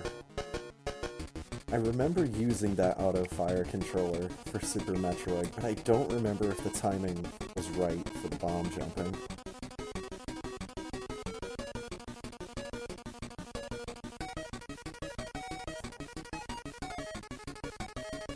I think it worked well enough that I used it a time or two when I was younger.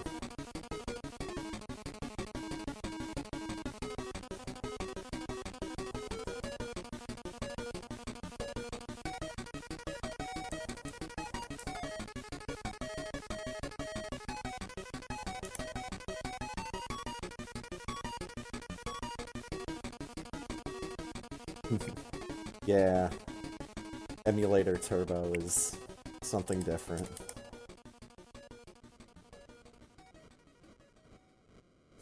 Even on here, on my Wii, my NES emulator has auto-fire. Pretty sure it's Y and B are the main buttons, but then X and A are the turbos.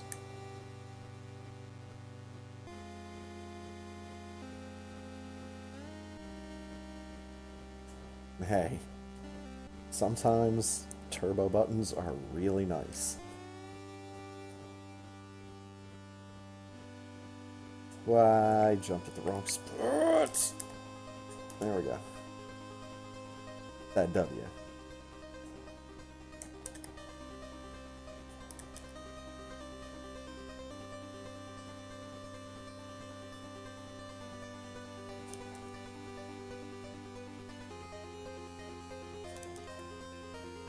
Uh-huh. Full story.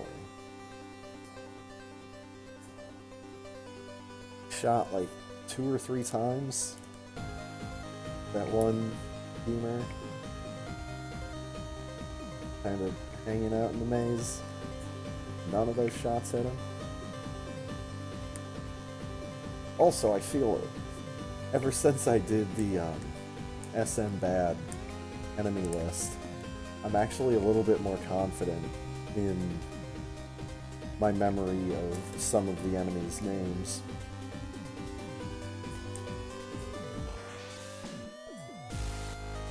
Like, I knew those little crawling guys were called gamers.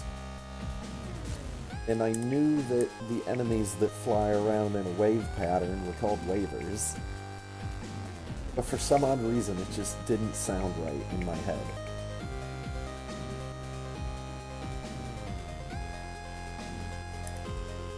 Seeing it on the list that someone else has made,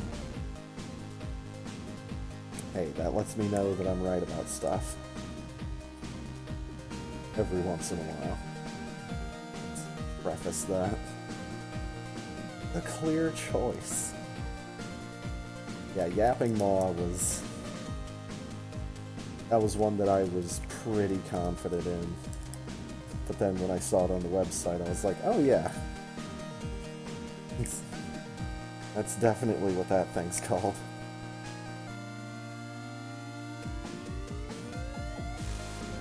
It's wiki.supermetroid.run is where I got the enemy list from.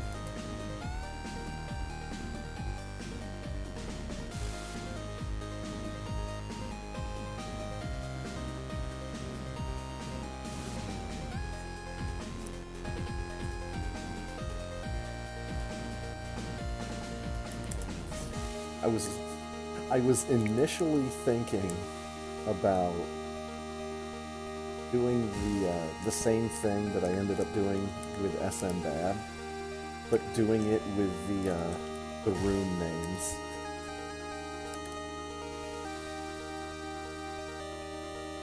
I don't know why I thought that would be a good idea. Like, maybe if I just included the room names for the any percent route. I'd still have to go through the website and figure out which... well, I'd still have to do it.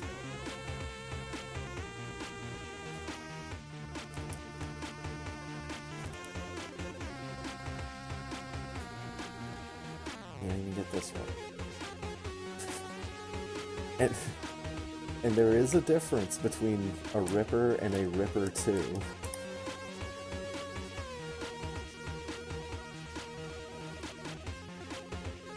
I mean, yeah, there's little, like, cosmetic changes for, like, the Gamers, and Waivers, and Cack Attacks.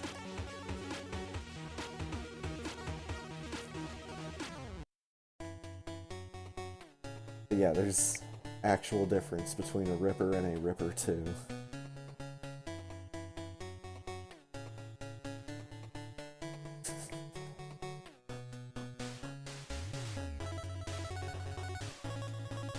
Yeah, the SM Good list wouldn't be anywhere near as long or informative.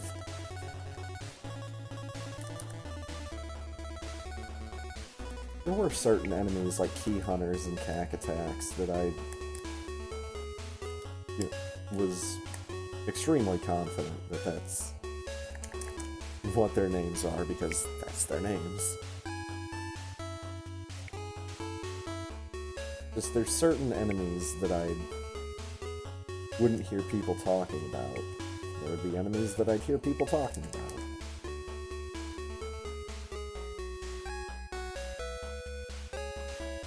Hello? There we go.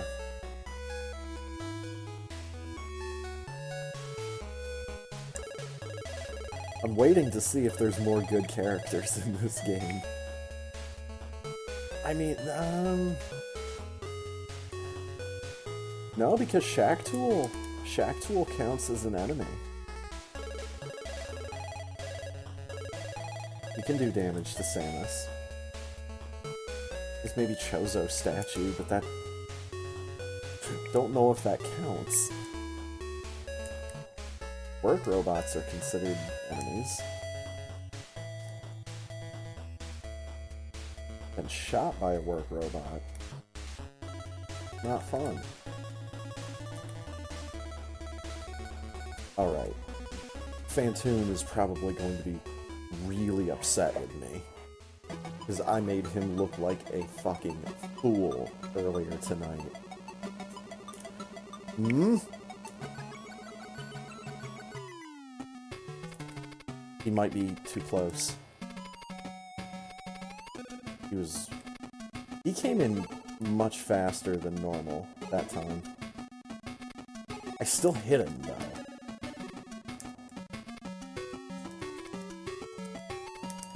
Okay, but we're not getting a fast again. Not even gonna get a fast slow.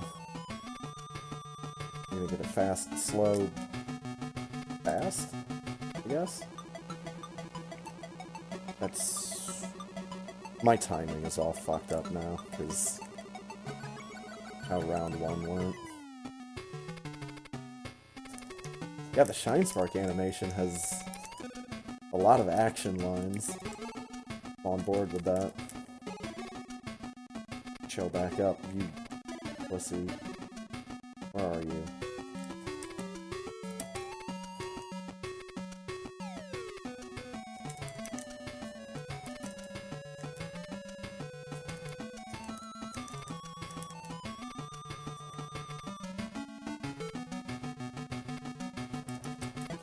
Ah, how did none of those hit him?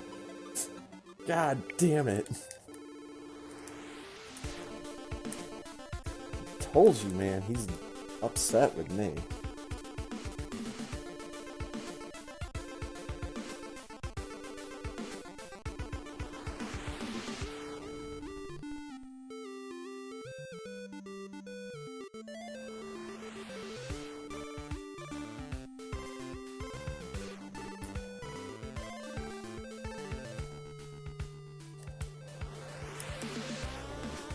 Hello? What the fuck?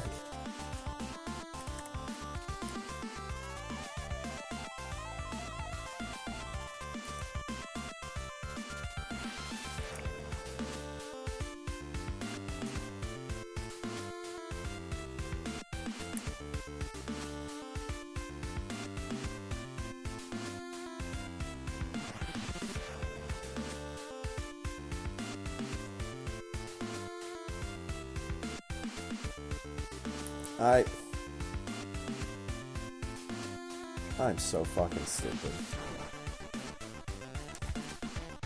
I use that power bomb and everything, and I never go into that room first. The fuck?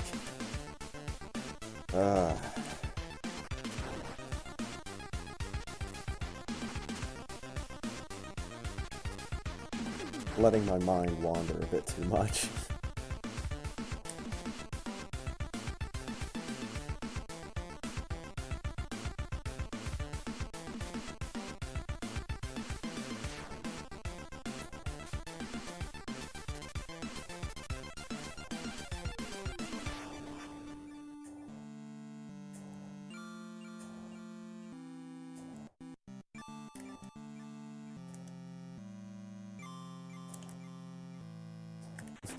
Get up there, controller.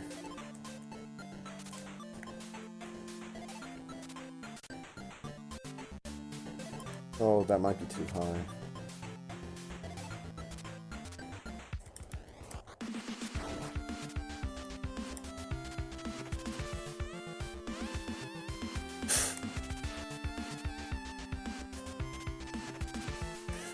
Fucking hell.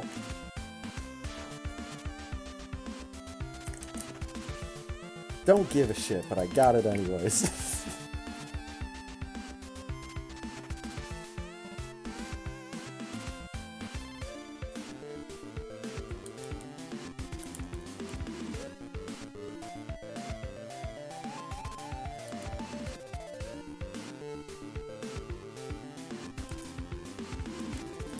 I mean, I got it, but it took me like 3 or 4 different setups.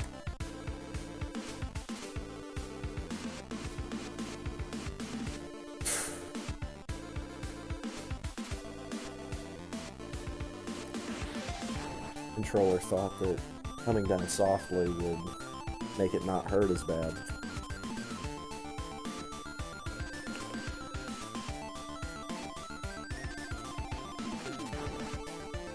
I don't think I missed a super missile pack.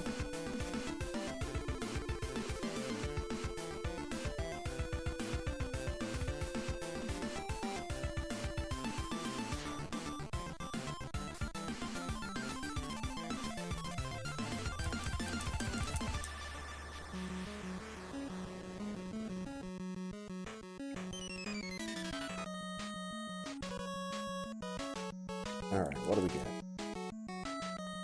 Get purple. You get purple.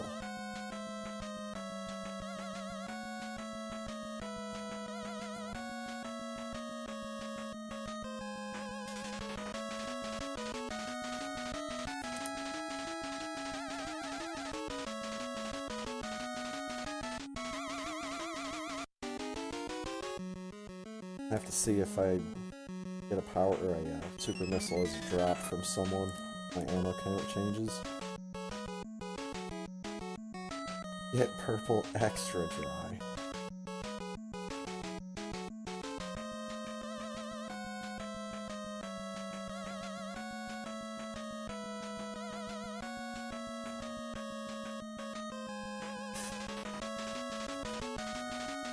Our purple is 10% drier than the competition.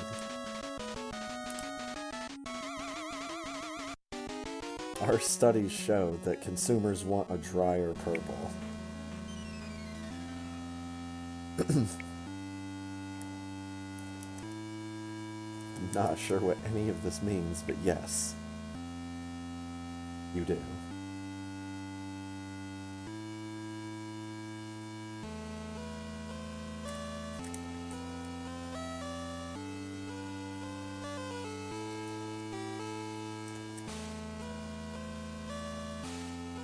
Oh, I'm full on power, or full on super missiles.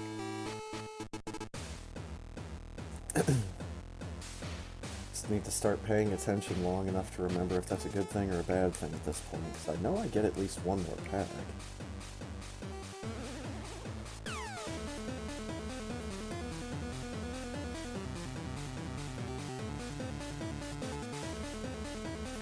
And if I did miss getting one, then where did I miss getting one?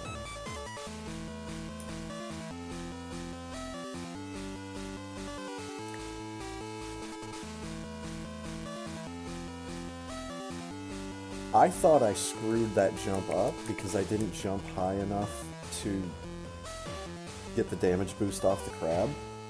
So I was not actually expecting to be able to get in the morph ball and into the little hole in the wall fast enough.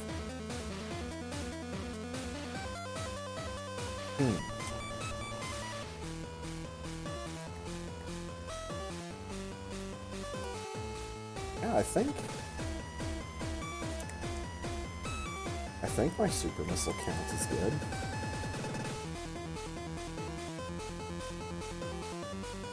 My power bomb count is not.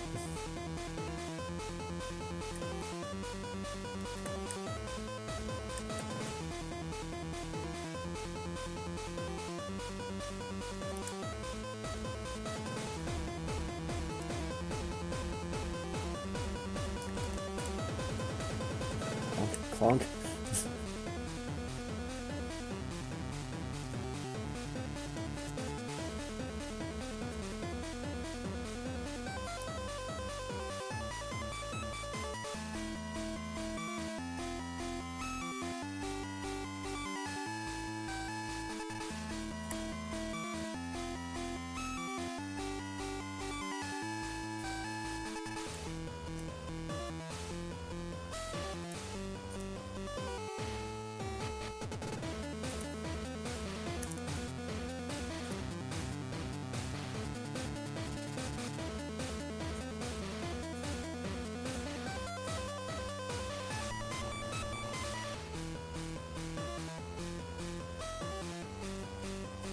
Whatever, just get in there and get the E-Tank.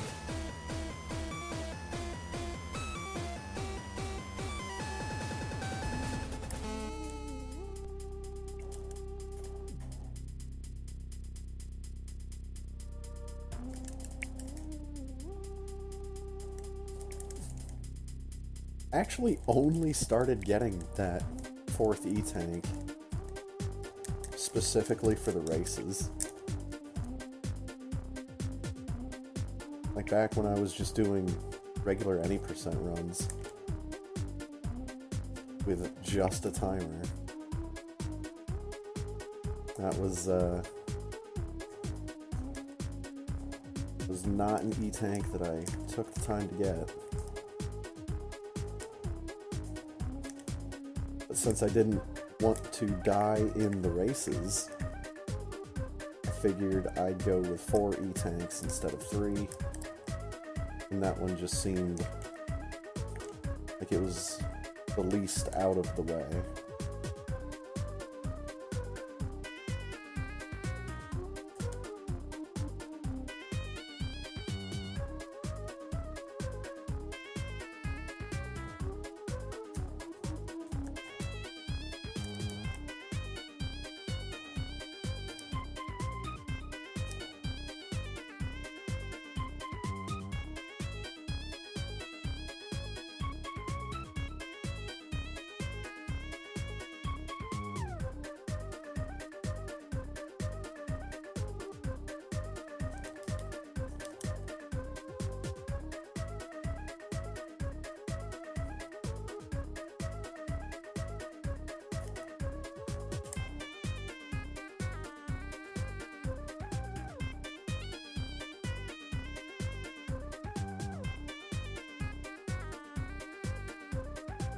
Please stop. Please stop. Please.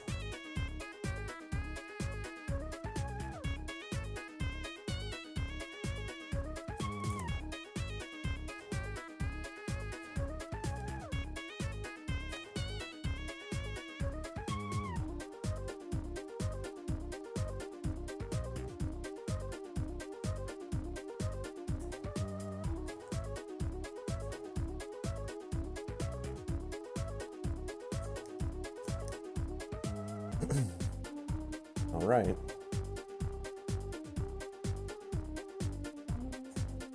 Oh boy. Hell yeah. Good space jump.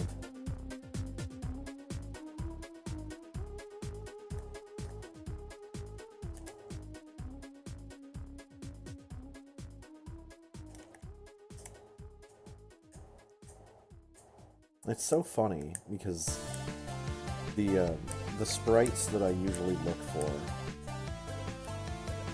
are, you know, obviously the main character sprite, walking, jumping, spin jump, all of that.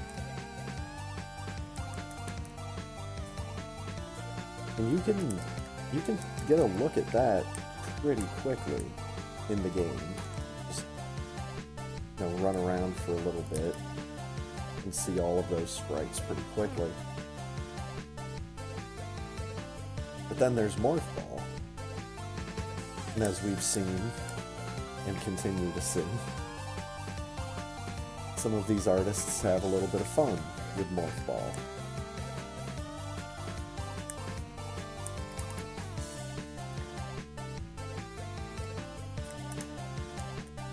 Still think that my personal favorite is Mega Man X.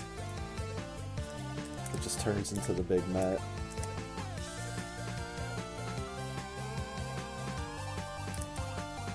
Which is just one of the little hard hat enemies from the Mega Man franchise. If anyone doesn't know them by name.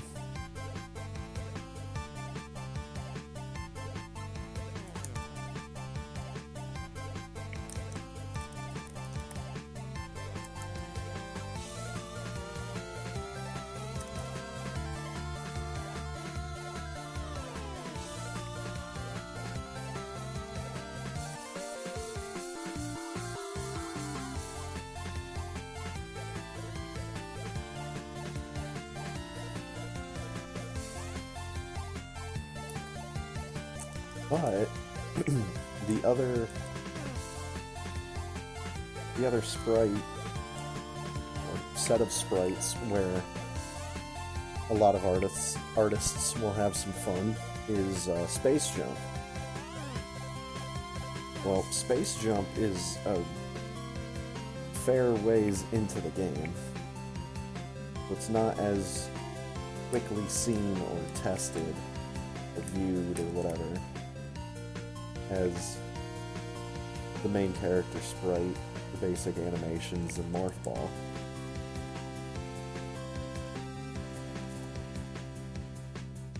Even to see if there's a little bit of difference between when you have missiles equipped versus not.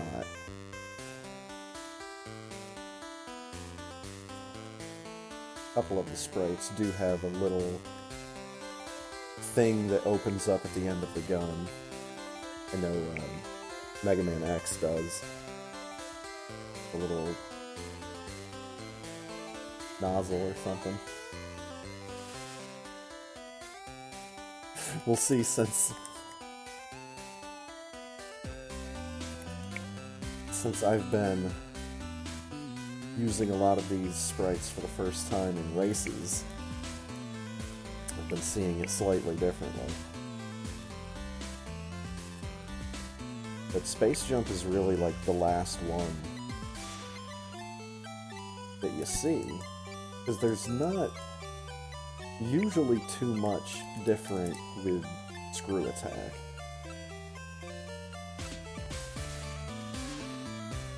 Usually. Just racking my brain real quick to see if there's any exceptions to that, but if there are, then there's not many of them.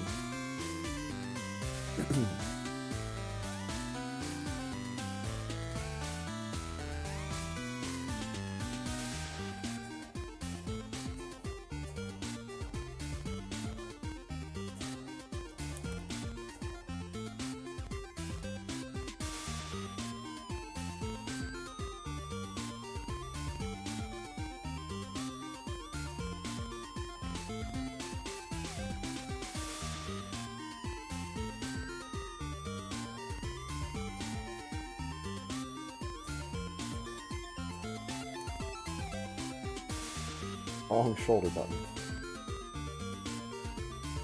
I'm glad those other shoulder buttons don't do anything silly. Like do save states or any of that. So I have a feeling these, like my R2 and L2 equivalents on this controller, feeling it'd be a lot easier to hit those by mistake than my right analog stick. And it's only if I hit my right analog stick to the right that it activates fast forward.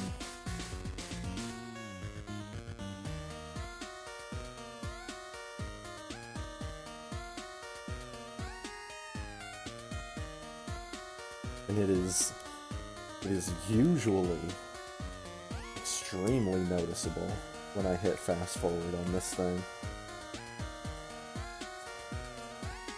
Like, I know because of the capture device, my frame rate's not great.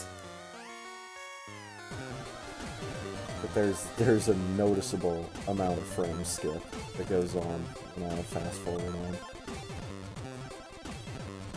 I really do wish there was a way for me to disable this. And there might be in, like, some of the text documents that are in and amongst the files that I've got on this SD card for this homebrew nonsense, but there's nothing, like, in the program to change how that works. And it seems like there should be. But also I'm using outdated software on more than dated hardware.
Cool. Not sure which controller to blame for that first round with that one, but, you know, it's fine. It's fine, you didn't die.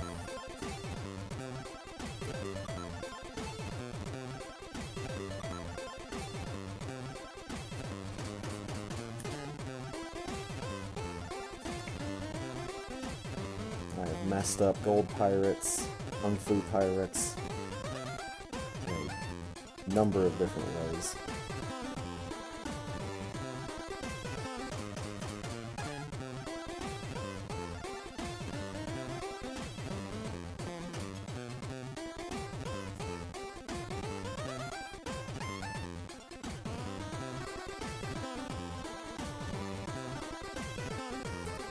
Ah.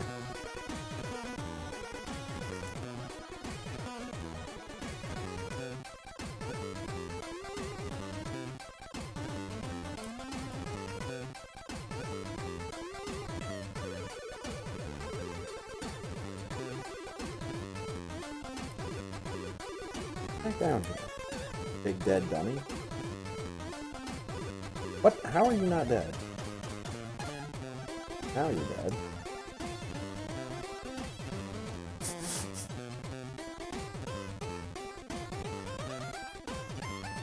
Ooh, my count wasn't that far off.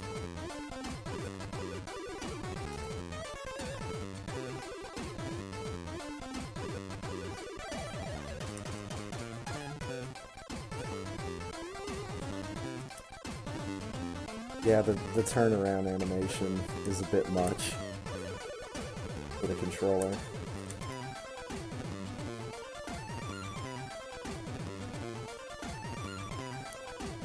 There was something else about it.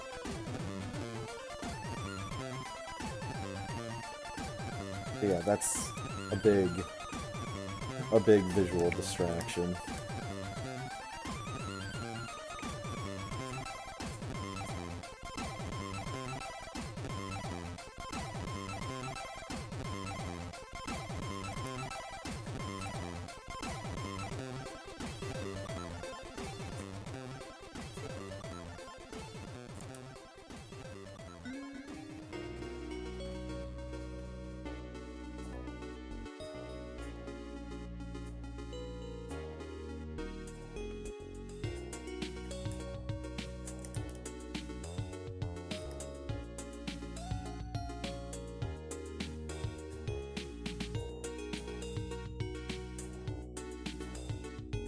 fact that there's actually a difference between the left and right facing sprites, though, is the best part.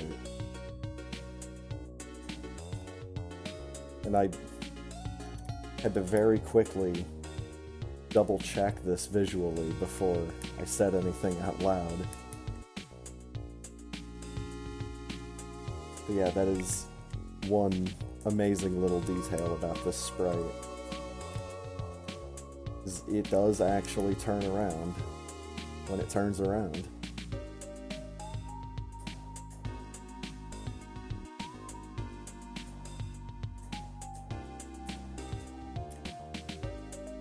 Going one way, the face buttons are up on top. Heading left, face buttons up top. But then once I start going right, D-pad up top. But the animation of it flipping during the turnaround animation.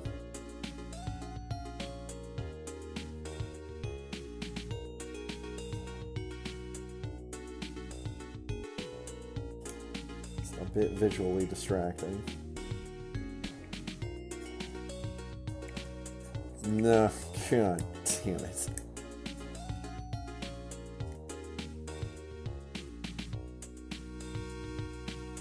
Firebat taken first with a 48-24 EG.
Oh, now see, you could get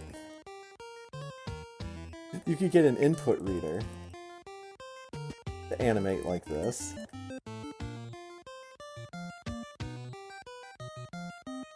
And maybe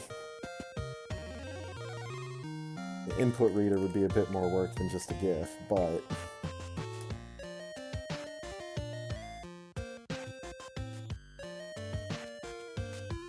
all those great hand cam replacement GIFs that just show video game characters beating the shit out of a Super Nintendo controller.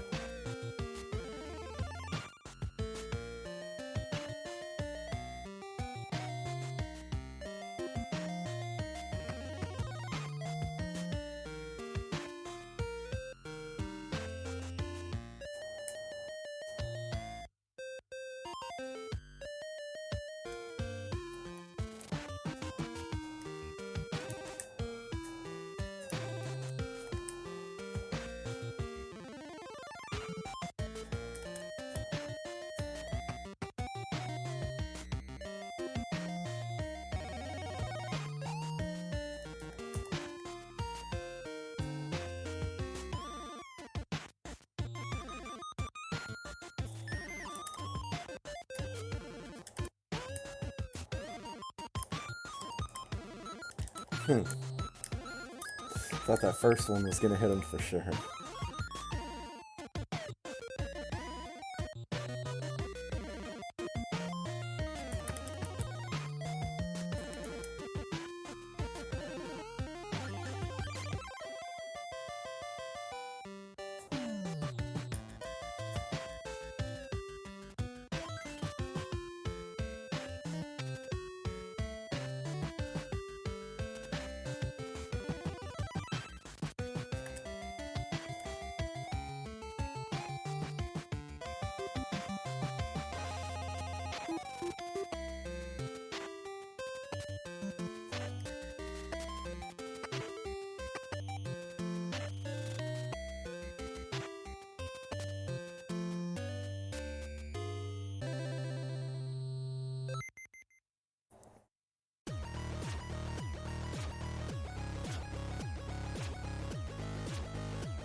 Ouch, didn't pause in time. Yo, what's up, War Drinker? Pizza may be required. This is a true statement, regardless of the situation. That might actually be the truest statement that I've heard or seen on the internet in at least all day, if not longer.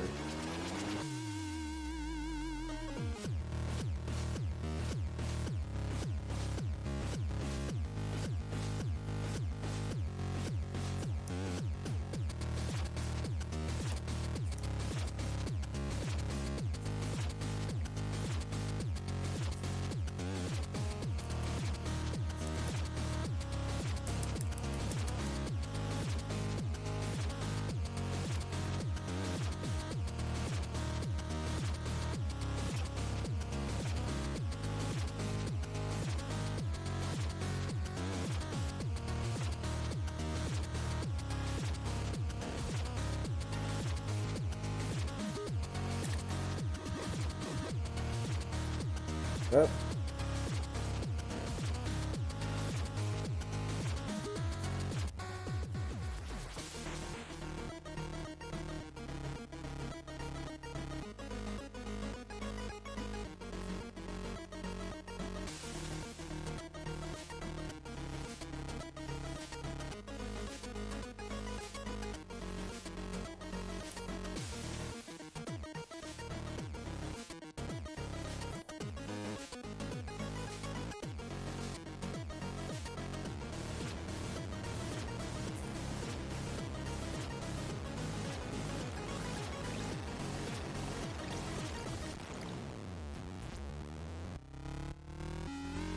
Okay.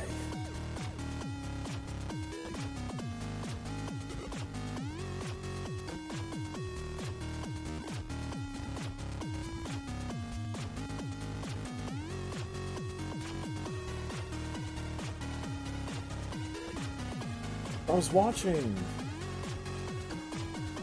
someone recently doing Super Metroid, and in regards to like when I usually do my dot time, I remember hearing something years ago that when the baby blows up, that it's roughly 2 minutes until the end of the game. What I was hearing someone else say more recently was, I think it's when the baby first attaches to Samus, that's roughly 3 minutes from the end of the game.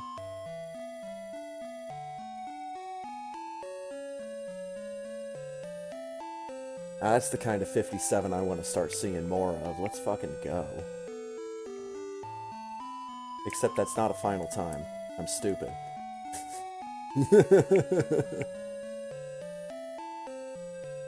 In my head, I was thinking 55.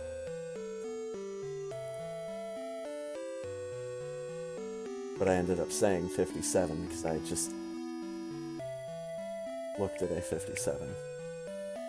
Alright, so no, this is not going to be as fantastic as I may have initially let on.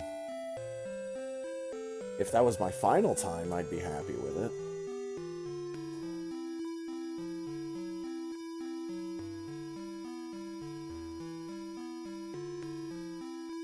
But yeah, I was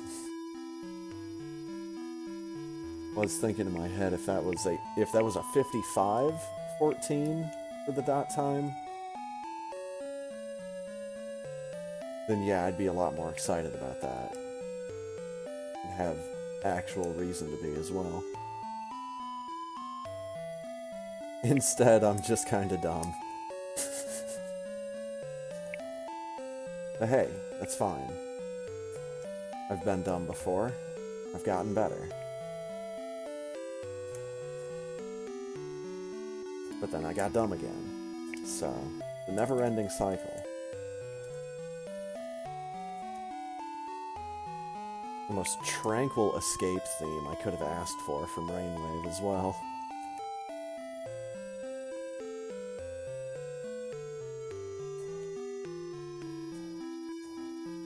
Wow.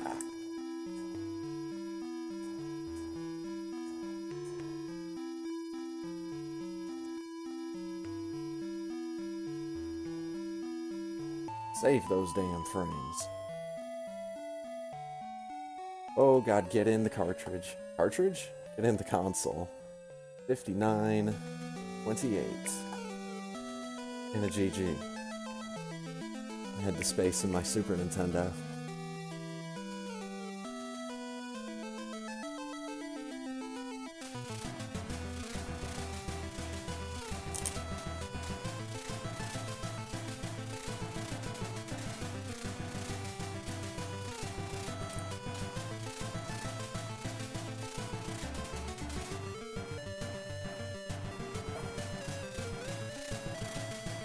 GG. Thank you. Oh good. Here comes the SNES.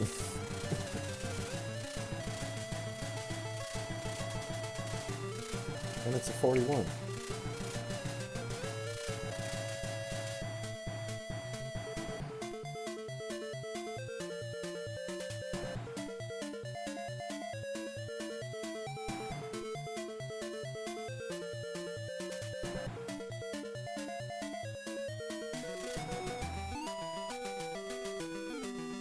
Bop out of the race channel. Oh man. What fun.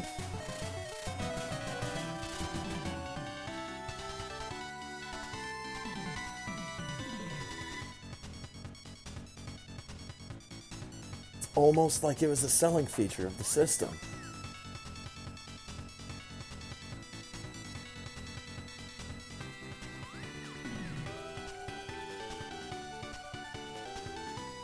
That's gotta be...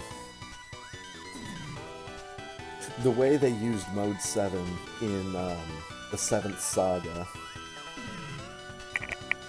gotta be one of my favorite usages of it. Besides, obviously, the great racing games that use Mode 7.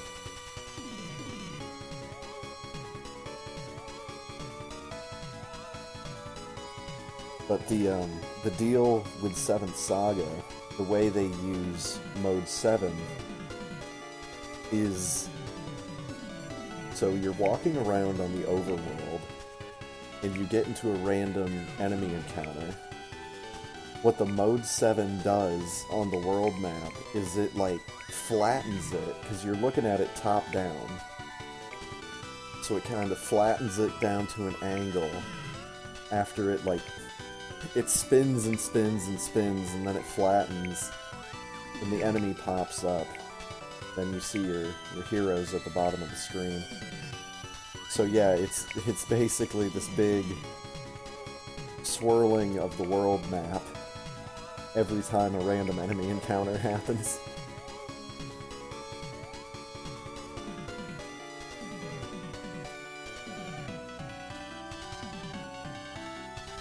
Dear Force!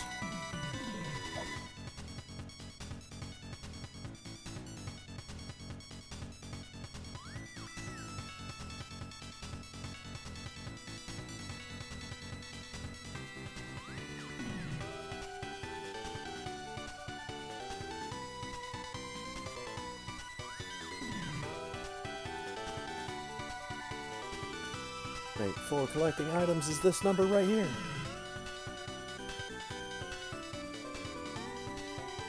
See you next mission. But before we did it, just real quickly run over here, load up the 7th Saga. Just to like real quickly demonstrate what I was talking about. This is the perspective that the game is normally in, kind of top down, stretching for time while the NPC got out of the doorway. Yeah, we're like walking along, here's the overworld, and we zoom down onto ground level, it swirls around and kind of flattens out. And that's for every random enemy encounter, except for like when you're in a cave or a dungeon.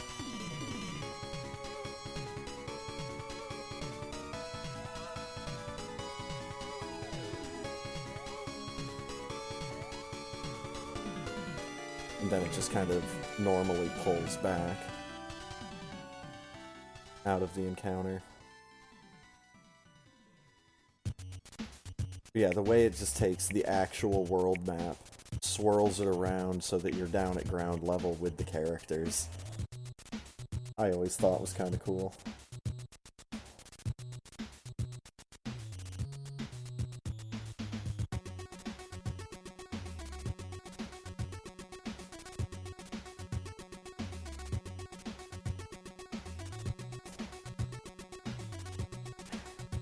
To get something Super Metroid loaded up. But that's not what's important right now. What is important is the fact that we did it. And we had fun in the process. What more could you possibly ask for?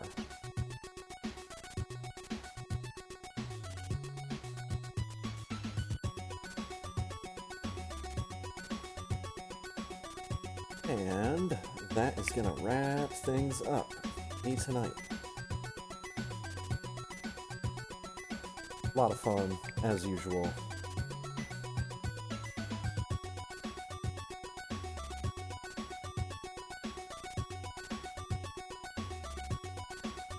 So I'm kind of done with testing out the new sprites, but that's mostly because I think I've tested out all the ones that I actually intend to use in races, or potentially have on the list of names that I put into the hat.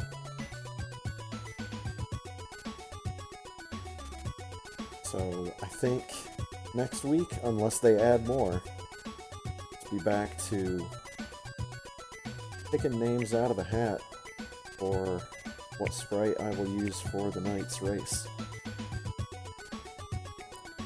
Other than that, big thanks to Insane Firebat and everybody else from the SRL races, even though it was just Insane Firebat and myself here tonight, so... So, you know, thanks again for the races. It was a lot of fun. And for everyone else, thanks for stopping by, thanks for hanging out, thanks for watching. I'll catch you next time. See you!